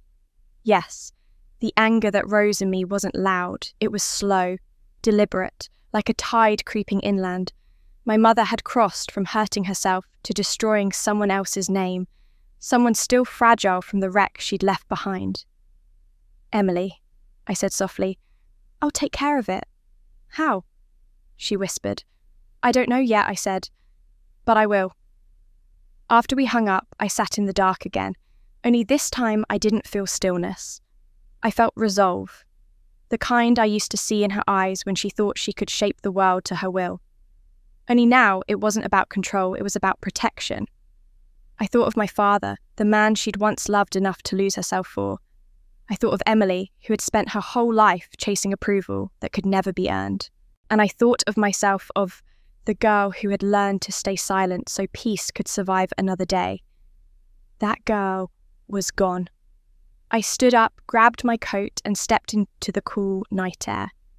The moon hung low above the water, silver and still. Somewhere in the distance, a wave broke steady and unrelenting. I whispered into the wind, not as a promise, but as a decision. I already lost one family, I said. I won't lose another. The morning after the ocean outside my window was calm, deceptively calm, the kind that hides a current underneath. I sat with my coffee, the quiet pressing around me like something waiting to break. I hadn't heard from Emily since our last call. I told myself I needed distance, but the truth was, I was afraid of what might come next, afraid that saving one piece of the family meant watching the rest crumble. By late morning, my phone buzzed. Can we talk? Please, in person. The message was from Emily. I hesitated only a moment before replying. Yes, noon, the pier. When I arrived, she was already there, sitting cross-legged at the edge, her face pale in the cold light. She didn't look like the sister who once floated through rooms full of laughter and approval. She looked small, almost fragile, as if the weight of everything had finally caught up to her. She turned when she heard me. You came, she said quietly. I said I would, I replied, taking a seat beside her. The ocean stretched endlessly before us, the waves steady, unbothered. For a while, we just sat there in silence. Finally, she spoke, her voice trembling. I need to tell you the truth about the signature. I didn't look at her. What truth? I forged it, she whispered. On the first venue contract. Mum said it was just a formality, that you'd already agreed, that she just needed it quickly. I didn't even think twice. I turned then. You forged my name, tears filled her eyes. Yes. I told myself it was nothing, that it was just paperwork. But after the wedding, after seeing you that day, I realised what I'd done. I let her use me. Again. Her voice cracked. It wasn't just Mum. Jason knew. He was part of it. He said once we were married it would all be ours anyway, that you didn't really care about the house. He told me not to make things harder by asking questions. And I listened. I stayed quiet, letting her talk. The wind brushed past us, carrying the faint sound of waves against the pier. I wanted to believe Mum, Emily continued. I wanted to believe Jason. It was easier than believing I'd been part of something wrong. I thought if I just kept everyone happy, everything would fix itself. She laughed softly, bitterly. All I ever did was make things worse. When I didn't answer, she wiped her face and whispered, I know I don't deserve your forgiveness, but I need you to know I'm sorry for all of it. For choosing them over you. For pretending I didn't see what was happening. Her words hit something deep inside me, not anger this time, but recognition. For years I had mistaken her compliance for malice. Now I saw it clearly. She had been a mirror of our mother's fear. She didn't mean to hurt me. She just didn't know how not to. Emily, I said softly, you were raised to think silence was loyalty. I know what that's like. She nodded, sobbing quietly. It ruined everything. It almost did, I said. But it doesn't have to anymore. She looked at me confused. You mean, you'll forgive me? I took a long breath, feeling the salt air fill my lungs. Yes, I said finally. I forgive you. Not because what you did was right, but because I need to stop carrying it. She blinked, startled. You're forgiving me. For yourself, I nodded. For my peace. I've spent my whole life holding this family together by swallowing my pain. I won't do it anymore. Forgiving you doesn't erase what happened. It just means I refuse to let it keep owning me. For a moment, neither of us spoke. The gulls circled above us, their cries sharp and distant. Then Emily reached for my hand, tentative at first. I didn't pull away. I don't know how to thank you, she said. You don't have to, I replied. Just live differently. Don't let Mum's fears become yours. Her eyes filled again, but this time the tears were softer. I'll try, she whispered. I promise I'll try. We sat there until the sun began to dip, the water glowing gold beneath it. The silence between us wasn't the same as before. It wasn't built on avoidance anymore. It was something gentler, honest. As she stood to leave, she turned back to me. Do you think she'll ever forgive me? I looked out at the horizon. Maybe. But even if she doesn't, you have to learn to forgive yourself. She nodded slowly, and for the first time in a long time, I saw something like strength in her. She walked down the pier, the light catching in her hair, and when she glanced back, I gave a small wave. She smiled, a faint, uncertain smile, but it was real. After she disappeared down the boardwalk, I stayed behind the sky deepening to a soft lavender. The sea was calm again, the tide low and steady. I thought of the years we'd lost to anger, to pretending to silence. It was too much to reclaim, but maybe not too late to begin again. I whispered into the wind, the words light but firm.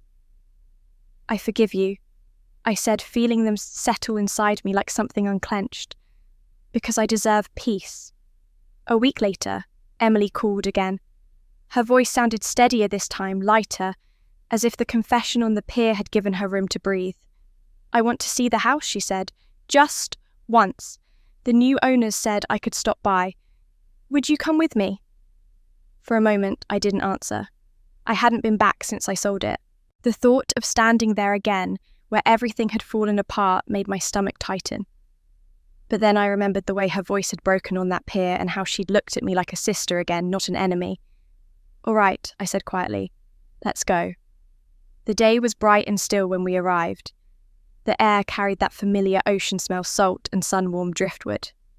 The house stood just as I remembered, pale wood gleaming in the light, the windows catching the sky. But it felt different now. It didn't belong to us anymore. And strangely, that made it easier to look at. The new owners, a couple in their early 40s, greeted us warmly. They said they'd fallen in love with the house the first time they saw it. They'd repainted the porch, planted lavender by the steps. It looked peaceful, like it had been waiting all along to start a new story.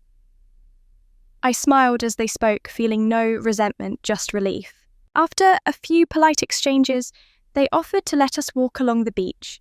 It's still the same view, the woman said kindly. You should enjoy it. Emily and I thanked them, and made our way down the familiar wooden stairs to the sand. The tide was low, the waves curling gently at the shore. For a while, we just walked our steps, sinking into the wet sand. "It feels smaller," Emily said after a while, looking around. "It always does when you come back," I replied. She nodded, brushing at her eyes. "I used to think this place was everything," she said softly. "That if I could just get married here, I'd finally be part of something perfect. I didn't realize how much I was trying to fill what was already gone." I stopped and looked at her. "It was never about the house," I said. "It was about belonging. You were trying to claim something that was already yours." She turned to me confused. "What do you mean, you didn't need the house to be part of the family?" I said gently. "You always were. You just didn't believe it because Mum taught us to measure love by possession." Emily's eyes filled, and for the first time she didn't hide it.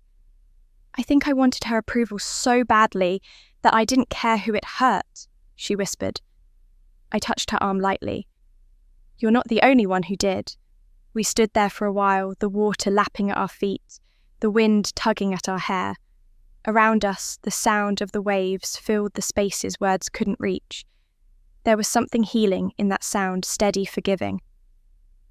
After a few moments, Emily crouched down and picked something up from the sand, a seashell smooth and pale, shaped like a small spiral. She turned it over in her palm, tracing the ridges with her thumb. "Do you remember when we used to collect these?" I smiled faintly. We'd fill jars with them. Dad said they were little time capsules of the ocean. She nodded, her eyes glistening. "Maybe we should leave one here." "For what?" "For closure," she said simply. We found a spot near the edge of the dunes where the grass grew in thin green tufts. Emily knelt down first, pressing the shell gently into the sand. I knelt beside her, helping her cover it, the grains slipping through my fingers like warm dust. It wasn't much a small gesture, but it felt right, like sealing something quietly beneath the earth so it could finally rest. When we stood again, Emily wiped at her cheek, smiling through the tears. "Do you think it's strange?" she asked, coming back to say goodbye to something that wasn't really ours anymore. I shook my head. "No, I think it's the only way to really let it go." She looked out at the horizon, her voice barely above the sound of the waves. "Do you think Mum will ever understand what she did?" I thought for a moment before answering. "Maybe. But understanding isn't the same as changing. I don't know if she can change." Emily nodded slowly. "I guess that has to be enough." We started walking back toward the house, the sunlight catching in the foam of the breaking waves. I glanced back once and saw the faint outline of where we'd buried the shell, a tiny mark on an endless shore. It struck me then how much had shifted. The anger, the bitterness, the weight of everything unspoken, it all seemed smaller against the vastness of the sea. The house, the property, the money, none of it had ever really been the point. It was always about what we were trying to protect: love, belonging, dignity. The things you can't buy or steal or forge. At the top of the stairs, Emily turned to me. "Thank you," she said softly, "for coming, for forgiving me." I smiled. We both needed to be here. She nodded, then laughed quietly. "Do you think Dad would have liked what we did?" I looked out at the water, where the sunlight shimmered across the surface. "I think he'd say it's about time." We said goodbye to the new owners, promising to send them some old photos of the house from when our father first built it. As I climbed into my car, I felt lighter than I had in years. As I started the engine, my phone buzzed on the seat beside me. The number was unfamiliar, but something in me told me to answer. "Hello," I said. A woman's voice, warm and professional, replied, "Ms. Hayes, this is Julia Marks from Horizon Films. We've been following your story, the article, the interviews. We think it deserves to be told on a larger scale." I frowned, unsure. "Told how?" "As a film," she said. "A feature about family forgiveness and strength. We'd love to discuss adapting your story." For a moment, I didn't speak. The waves crashed faintly in the distance, the same rhythm that had carried me through every chapter of this journey. A film. My story. Not as scandal, not as tragedy, but as truth. I looked at the horizon one last time before answering. "I think I'm ready," I said. 2 months later, I was sitting in a studio chair under lights so bright they blurred the edges of everything. The set was staged like a living room, soft chairs, muted colours, a vase of sunflowers on a low glass table. The host, a well-known journalist named Diane Rowe, smiled at me from across the space as the producers counted down the seconds to air. 5, 4, 3, someone said, and then the red light on the camera blinked on. "Welcome back to Real Voices," Diane said smoothly. "Today, we're joined by a woman whose story has captured hearts across the country, a story of betrayal, courage, and self-worth. Rachel Hayes, thank you for being here." I smiled politely, folding my hands in my lap. "Thank you for having me." We'd rehearsed this, how to begin, what to focus on, what to avoid. The production team had told me the show wasn't about scandal, it was about empowerment. The audience wanted inspiration, not vengeance. I could handle that. Diane leaned forward slightly. "Rachel, your story started with loss, losing trust, family, even your home, and yet somehow it became about strength. Tell us what that transformation felt like." I took a breath. "It felt quiet," I said. "People expect empowerment to be loud, to look like shouting or victory. But for me, it was silence, the kind that comes after years of not being heard. When you stop explaining yourself to those who never listened, that's when you start to heal." There was a soft murmur from the audience. Diane nodded approvingly. "That's beautifully said. And when you look back at everything that happened, the wedding, the legal battle, your mother, what do you feel now?" I hesitated. "I feel compassion," I said carefully. "For my sister, for my mother, even for myself. We were all products of fear of the need to control what couldn't be controlled. But I also feel free. That's something I never thought I'd say." Applause followed. It was gentle, supportive. I smiled again, though part of me still found it strange to be applauded for surviving something that had nearly broken me. The show continued smoothly for a while. We spoke about forgiveness, about rebuilding identity, about the book I was writing, a memoir not about revenge, but about truth. Everything was going exactly as planned, until the last segment. Diane turned toward the audience. "We have time for 1 or 2 questions," she said. "If anyone would like to ask Rachel something directly, please raise your hand." Several hands went up. She called on a young woman in the front row first, who asked about advice for women starting over after family estrangement. I answered easily, grateful for the familiar rhythm. Then Diane gestured to someone farther back. "Yes, you there in the blue scarf," she said. A woman stood up slowly. She looked to be in her late 60s, dressed neatly, her grey hair pulled back in a low twist. Her expression wasn't angry exactly, but there was something sharp in her eyes, something that made my pulse quicken. "Miss Hayes," she began, her voice steady but cold, "you talk about truth and forgiveness. But have you ever sought forgiveness for what your family did to others?" The studio went still. I blinked, unsure if I'd heard her right. "I'm sorry." She lifted a piece of folded paper from her purse, her hands trembling slightly. "Your mother, Margaret Hayes, she wasn't just a manipulative woman within her family. She defrauded mine. 20 years ago. My father invested in one of her real estate deals. He lost everything. We never saw the money again." A murmur rippled through the audience. Diane's eyes darted toward me, uncertain. "Ma'am, perhaps," but the woman kept going, her voice gaining strength. "She used her charm and her so-called family business to take people's savings. People who trusted her. We filed reports, but she disappeared from that part of her life before anything could be proven. And now, here you are, telling the world about her redemption." My mouth had gone dry. The words echoed in my head, each one heavier than the last. Defrauded my family. Lost everything. Diane spoke again, her tone careful. "Rachel, would you like to respond?" I opened my mouth, but nothing came out. My throat felt tight, my heart beat loud in my ears. For a moment, the lights felt hotter, the air thinner. I forced myself to breathe. My voice cracked slightly. "I didn't know." The woman in the blue scarf gave a faint, bitter smile. Of course you didn't. She was very good at hiding things, but I thought you should know before you keep telling the world who she was. Maybe find out who she really was. Silence stretched between us. Somewhere behind me, I heard the faint hum of cameras still rolling, the soft shifting of the audience in their seats.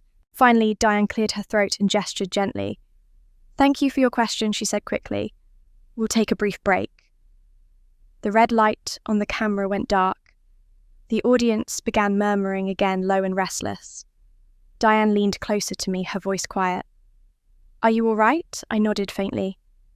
Yes, I just need a moment. She gave a sympathetic smile. We can cut that segment if you want. It doesn't have to air.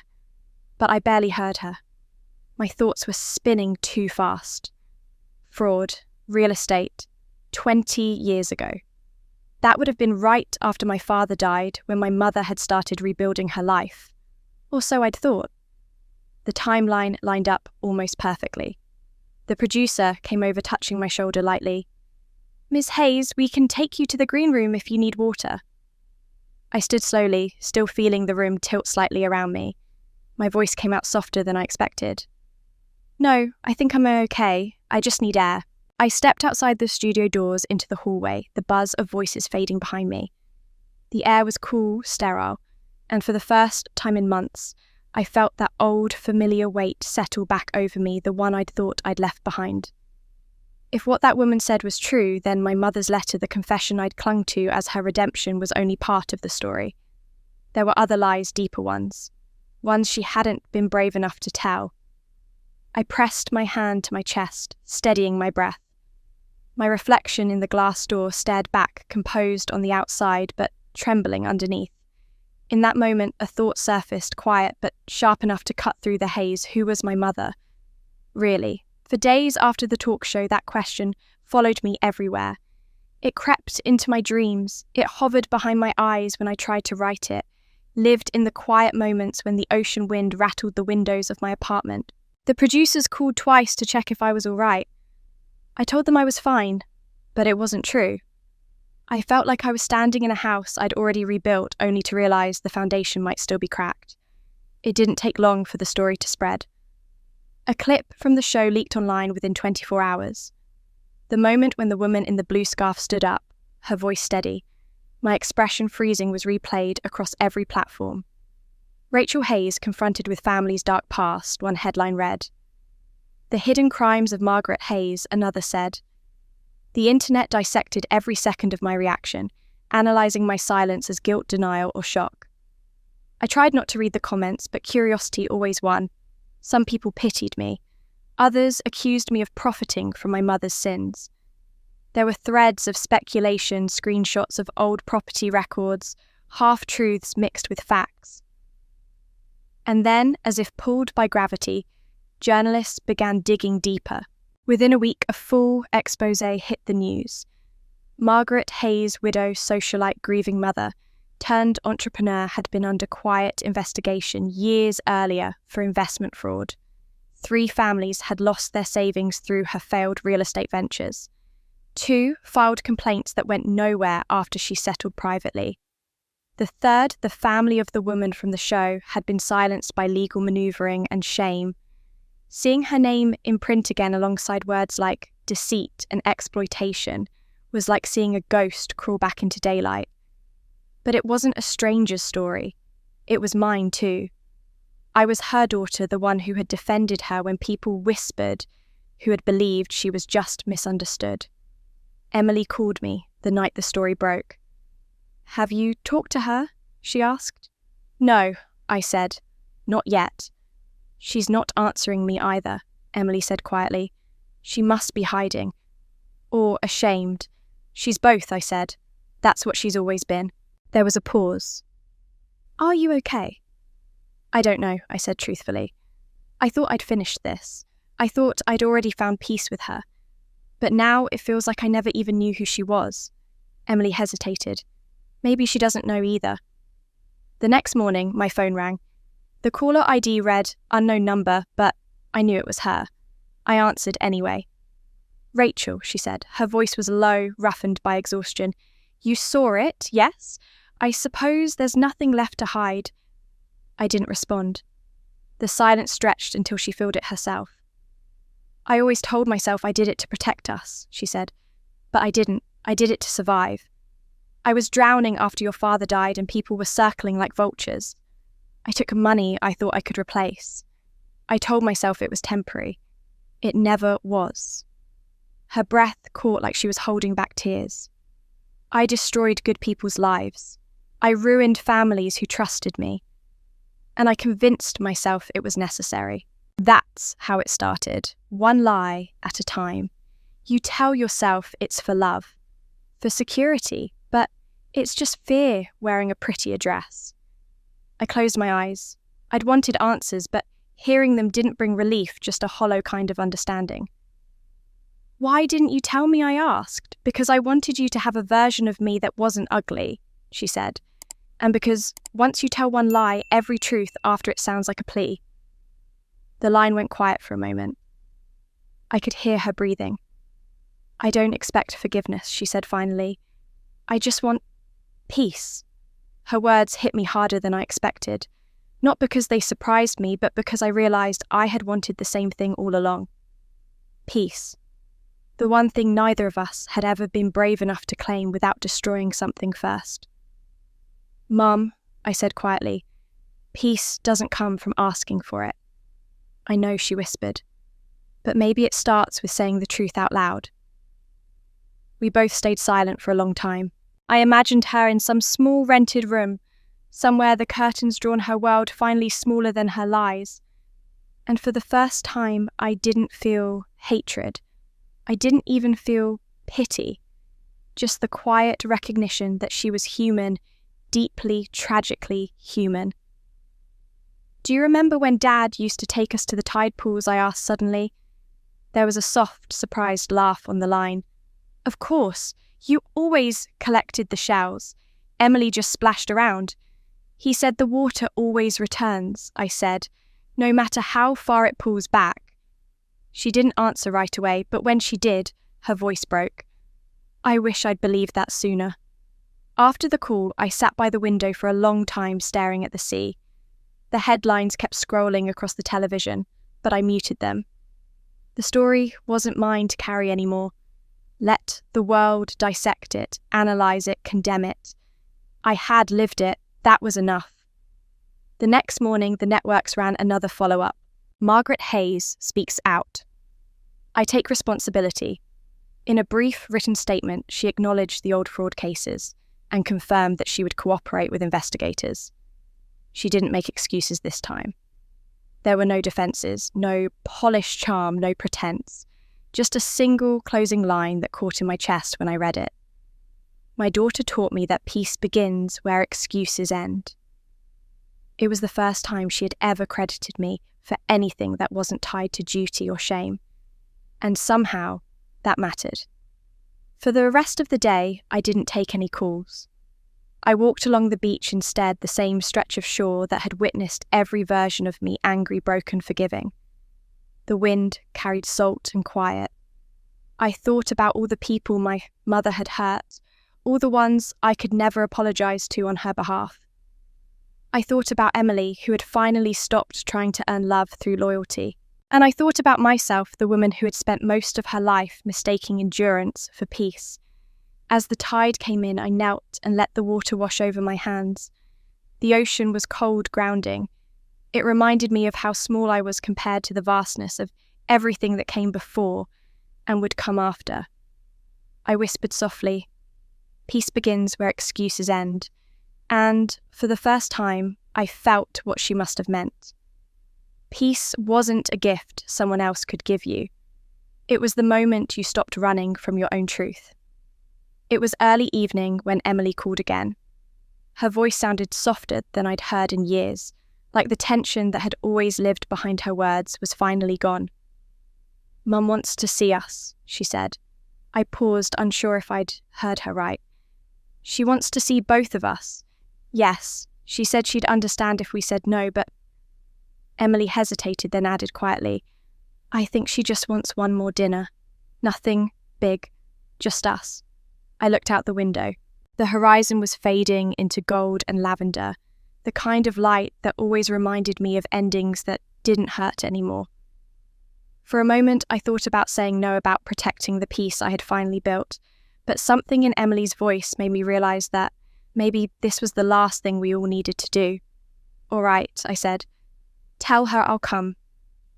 The restaurant was one of those small places, tucked against the coastline, where the scent of salt air mixed with grilled fish and lemon. I arrived just before sunset. The light poured through the glass walls, turning everything honey-coloured. My mother was already there, sitting near the window, her hands folded neatly around a cup of tea. Emily sat beside her, turning a napkin over and over in her hands. When my mother saw me, she smiled. Not the practice smile she used to wear like armour, but something smaller, quieter. "Rachel," she said softly, "you look well." "So do you," I replied, though it wasn't exactly true. She looked fragile, her skin thinner, her eyes shadowed with exhaustion. But there was something else there too. Peace, or maybe surrender. The waiter came and went. We ordered simply grilled salmon-roasted vegetables, a bottle of white wine none of us touched much. For a while, no one spoke. The sound of the ocean carried through the open window, steady and rhythmic. It was Emily who broke the silence. "Do you remember when Dad used to take us out to that little dock near the marina?" she asked, her voice tentative. My mother smiled faintly. "He'd always bring that ridiculous fishing hat," she said, "the one with the feathers on it." We laughed softly. The memory settled between us like a warm light. "He was patient," Emily said, "even when I tangled the line every 5 minutes. He had to be," my mother murmured. "He lived with 3 women." The laughter came easier that time. Not loud, but real. For a while we talked about the things he used to say, the way he whistled off-key when he cooked, how he'd hum quietly whenever he was thinking. It wasn't the kind of conversation that solved anything. It didn't need to. It was enough just to remember him together without the old tension. At one point, my mother turned to me. "Your father was always proud of you," she said.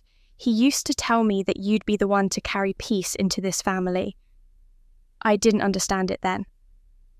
I looked down at my plate, unsure what to say. "He wanted peace for everyone," I said finally. "He just didn't know how to make us see it." Emily reached across the table, her fingers brushing mine. "He'd be glad we're here," she said softly. We sat like that for a long time, watching the sun sink lower over the water. The waves caught the fading light, turning the surface into shifting glass. My mother's hands trembled slightly as she lifted her teacup. "Do you ever think," she began quietly, "that he would have done things differently if he'd known how it would all turn out?" I thought about that for a moment. "Maybe," I said, "but I think he trusted us to learn from what came after. He wasn't afraid of imperfection." My mother smiled faintly. "I was," she said, "all my life." There was no apology in her tone, and none was needed. The words carried their own kind of truth, and truth, I had learned, was sometimes all you could offer. We finished our meal slowly. The restaurant lights dimmed as the last of the sun disappeared. Outside, the tide was rising, gentle waves brushing the sand like the earth itself was breathing. The waiter brought dessert, small slices of lemon cake, and we shared them, the 3 of us, breaking the silence only with small, ordinary comments. When the bill came, my mother reached for it, but I stopped her. "Let me," I said. She looked at me for a long moment, then nodded. "All right," she said quietly. "You've carried enough." When we stepped outside, the air was cool and smelled faintly of salt and jasmine. The moon was rising above the water, pale and perfect. We stood there for a while, not talking, just listening to the waves.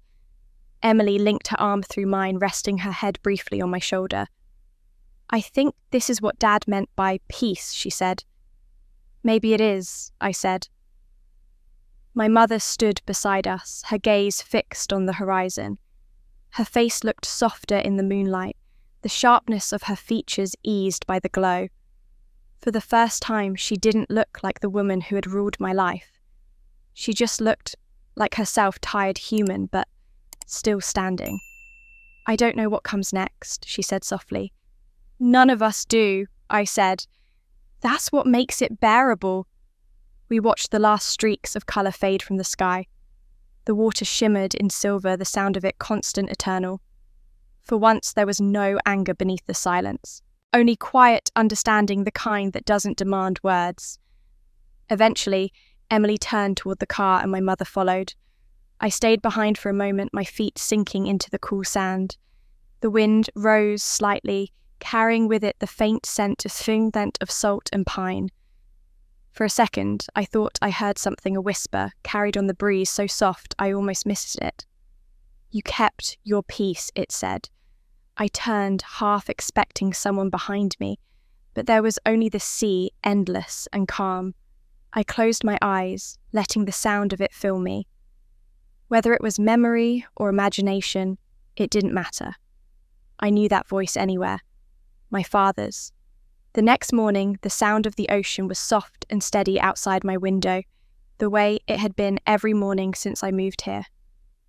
The peace I had felt at dinner the night before lingered like warmth after sunlight fades. I woke with the faint sense that something had come full circle, that there was nothing left waiting to unravel. I was wrong. Just before noon, my phone buzzed. The name on the screen made me sit up a little straighter. Mr. Collins, my father's old lawyer and the man who for years had quietly protected the few truths my family hadn't destroyed.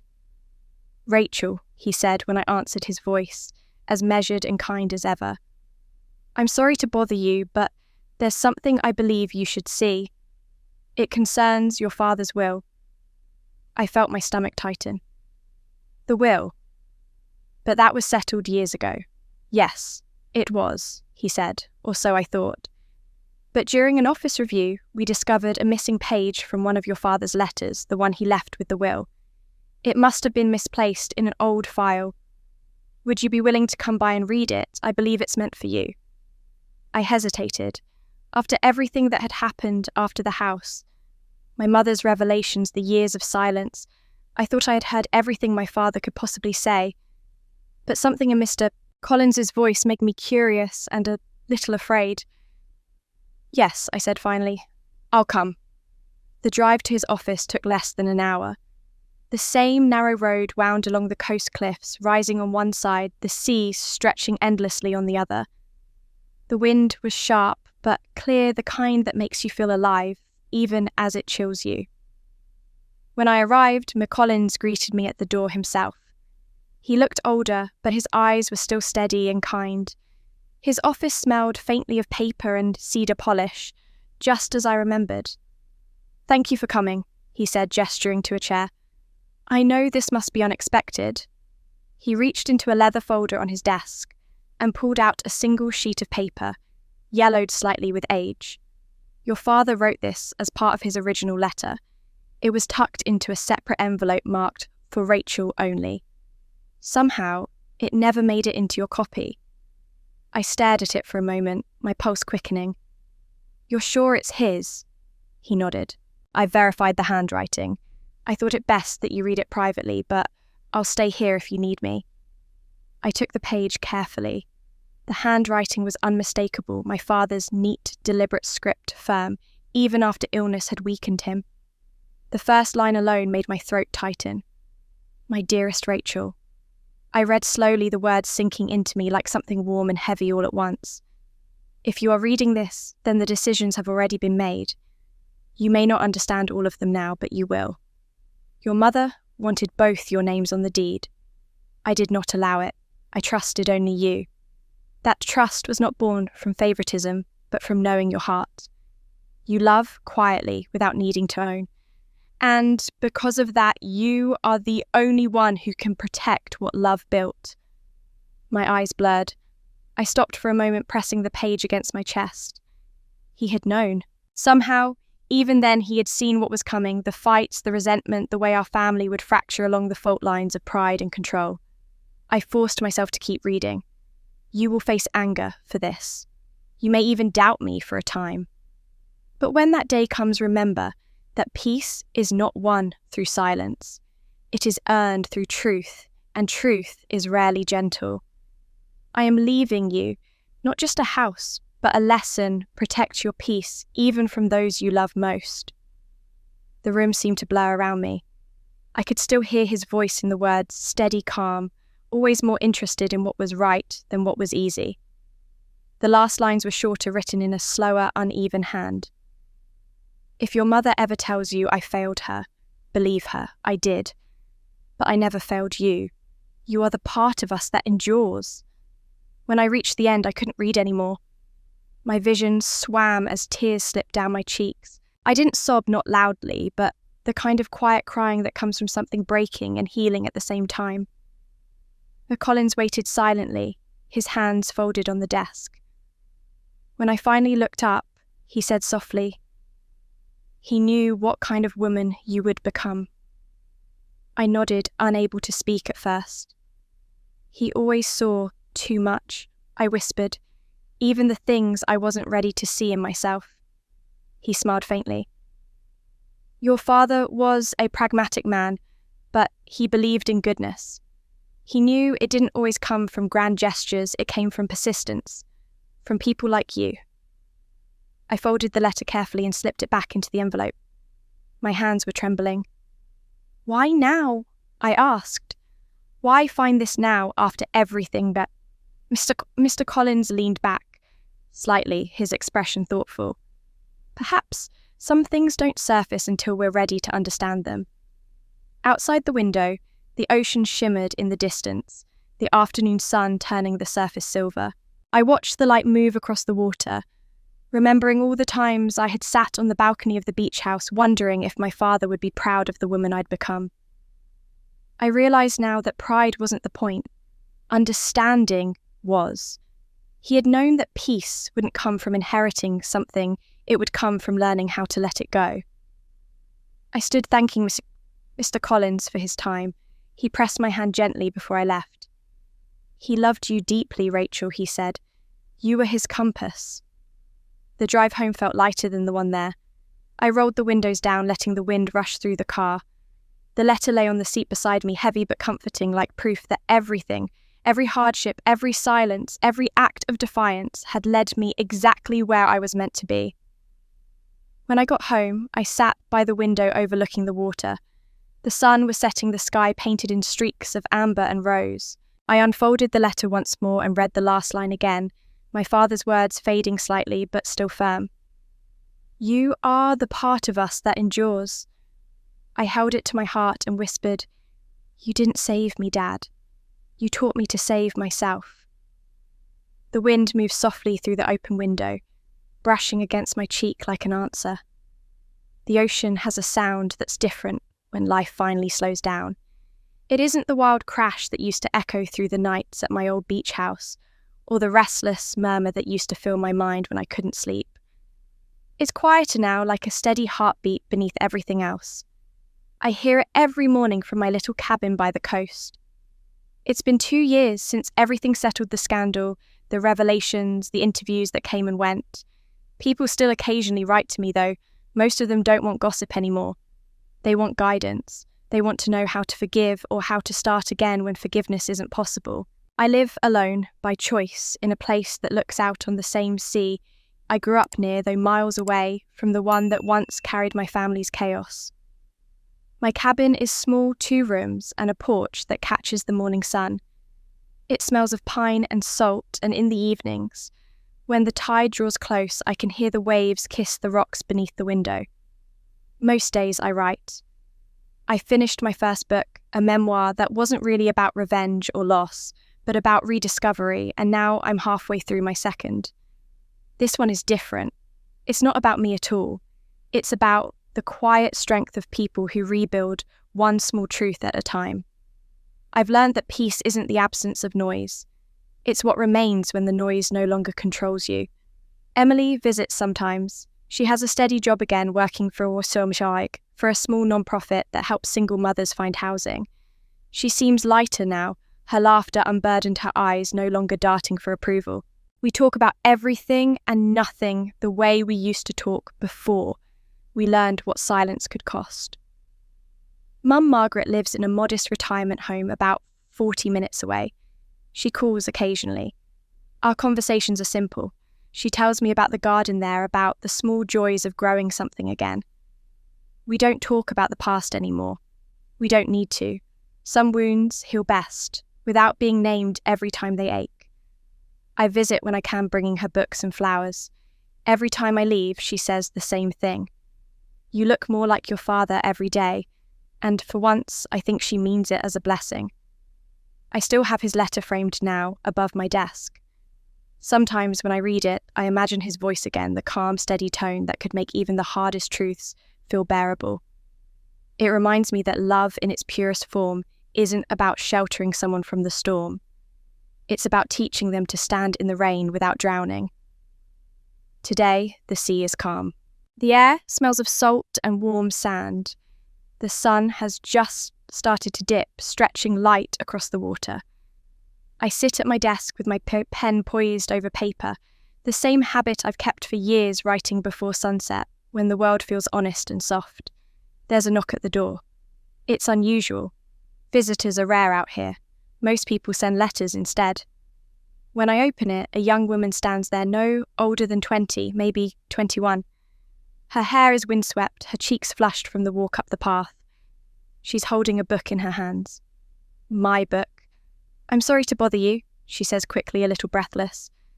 I wasn't sure if this was really your house. They said you lived near the cliffs. I smile, gesturing for her to come in. You found me. That's impressive. Not many people do. She laughs nervously and steps inside. Her eyes dart around the cabin, edging landing on the typewriter by the window. The shelves filled with old journals, the photo of my father and me from when I was little. She holds the book a little closer. I read your story, she says quietly. My father told me about you. He said your words helped him forgive himself. I pause, caught off guard. Your father. She nods. His name was David Marks. He passed last year, but he used to say that reading your book made him realize he didn't have to keep hating his own mistakes. He said peace isn't about being right, it's about being honest. The name takes a moment to settle. David Marks. It sounds familiar, but not from any headline or interview. Then I remember Julia Marks, the producer from the film studio. Her father had sent a letter after the adaptation was released, thanking me for how the story had been told. I never knew it had reached him so deeply. I'm sorry for your loss, I say softly. He sounds like he understood more than most people ever do. She nods, smiling through the faint shimmer of tears. He wanted me to find you, to say thank you. She opens the book to the title page and offers me a pen. Would you sign it? I take the pen, my hand steady despite the small ache in my chest. As I write her name, I glance out the window. The sea glows gold under the evening light, calm and endless. For a moment, I think about everything that's led here, the house, the wedding, the pain that once felt like it would last forever, and how all of it somehow shaped this stillness. I hand the book back to her. There you go, I say, all signed. She looks down at it, then back at me. I'm studying writing, she says. I want to tell stories that matter, like yours, I smile. Then you already know the hardest part. What's that? She asks. Starting, I say. She hesitates, looking at me curiously. How did you start yours? The question lingers in the air, simple, but heavy. I glance out again toward the horizon, where the sun is sinking lower, the water catching every colour of gold and rose. The breeze moves gently through the open door, and I can almost hear my father's voice again, that steady whisper of calm. I turn back to her, smiling. Then let's start your story. I say, my voice quiet, but sure. From the beginning, outside, the ocean continues its eternal rhythm, neither angry nor restless, just alive. The kind of peace that takes years to find, but once found, never really leaves. And that's how it ended, not with anger or revenge, but with peace. The kind of peace that comes quietly after years of noise, chaos, and heartache. Rachel's story wasn't really about punishment or triumph. It was about rediscovery, about learning that strength doesn't always shout, and that walking away can sometimes be the most powerful thing you can do. She lost her home, her family, and the illusion of belonging, but in the end, she found herself. And that was worth everything. The ocean that once mirrored her pain had become her calm. Every wave that touched the shore seemed to echo her father's words, "Peace begins where excuses end." Through every betrayal and every silence, Rachel learned that forgiveness isn't weakness, it's release. She didn't inherit her father's wealth or his house. She inherited his wisdom. He hadn't saved her from the storm. He taught her how to stand in it and how to find her own stillness within. Maybe that's what her story was always meant to show us. Not revenge, not justice, but healing. The kind that takes time and honesty. The kind that doesn't look dramatic from the outside, but feels like freedom on the inside. And maybe you felt something like that too. Maybe you've been the quiet one, the one who held everything together while no one noticed. Maybe you've learned that saying enough isn't selfish, it's sacred. So what did you think of Rachel's journey? Did you feel the moment when she chose calm over chaos? Have you ever had to forgive someone not for them, but for your own peace? Tell me in the comments, I'd love to hear your thoughts. Your reflections make these stories more than words. They make them shared experiences. And if Rachel's story touched you, if it made you pause and think about your own path, please take a moment to subscribe to the channel. That's how you'll find more stories like this about women who rise, rebuild, and reclaim their lives in the quiet, powerful ways that inspire us all. Each week, we share true-to-life stories about love, betrayal, redemption, and second chances, stories that remind us that no matter how far we fall, there's always a way back to ourselves. Share this video with someone who might need it, a sister, a friend, someone searching for strength in their own storm. Because sometimes one honest story can open the door to someone else's healing. As this story closes, remember life will always bring storms. But peace isn't something you wait to find in others, it's something you build inside yourself. Thank you for watching, for feeling and for walking beside Rachel through her journey. And if you haven't yet, make sure to subscribe because every ending like hers is just the beginning of another story waiting to be told. What story will yours be?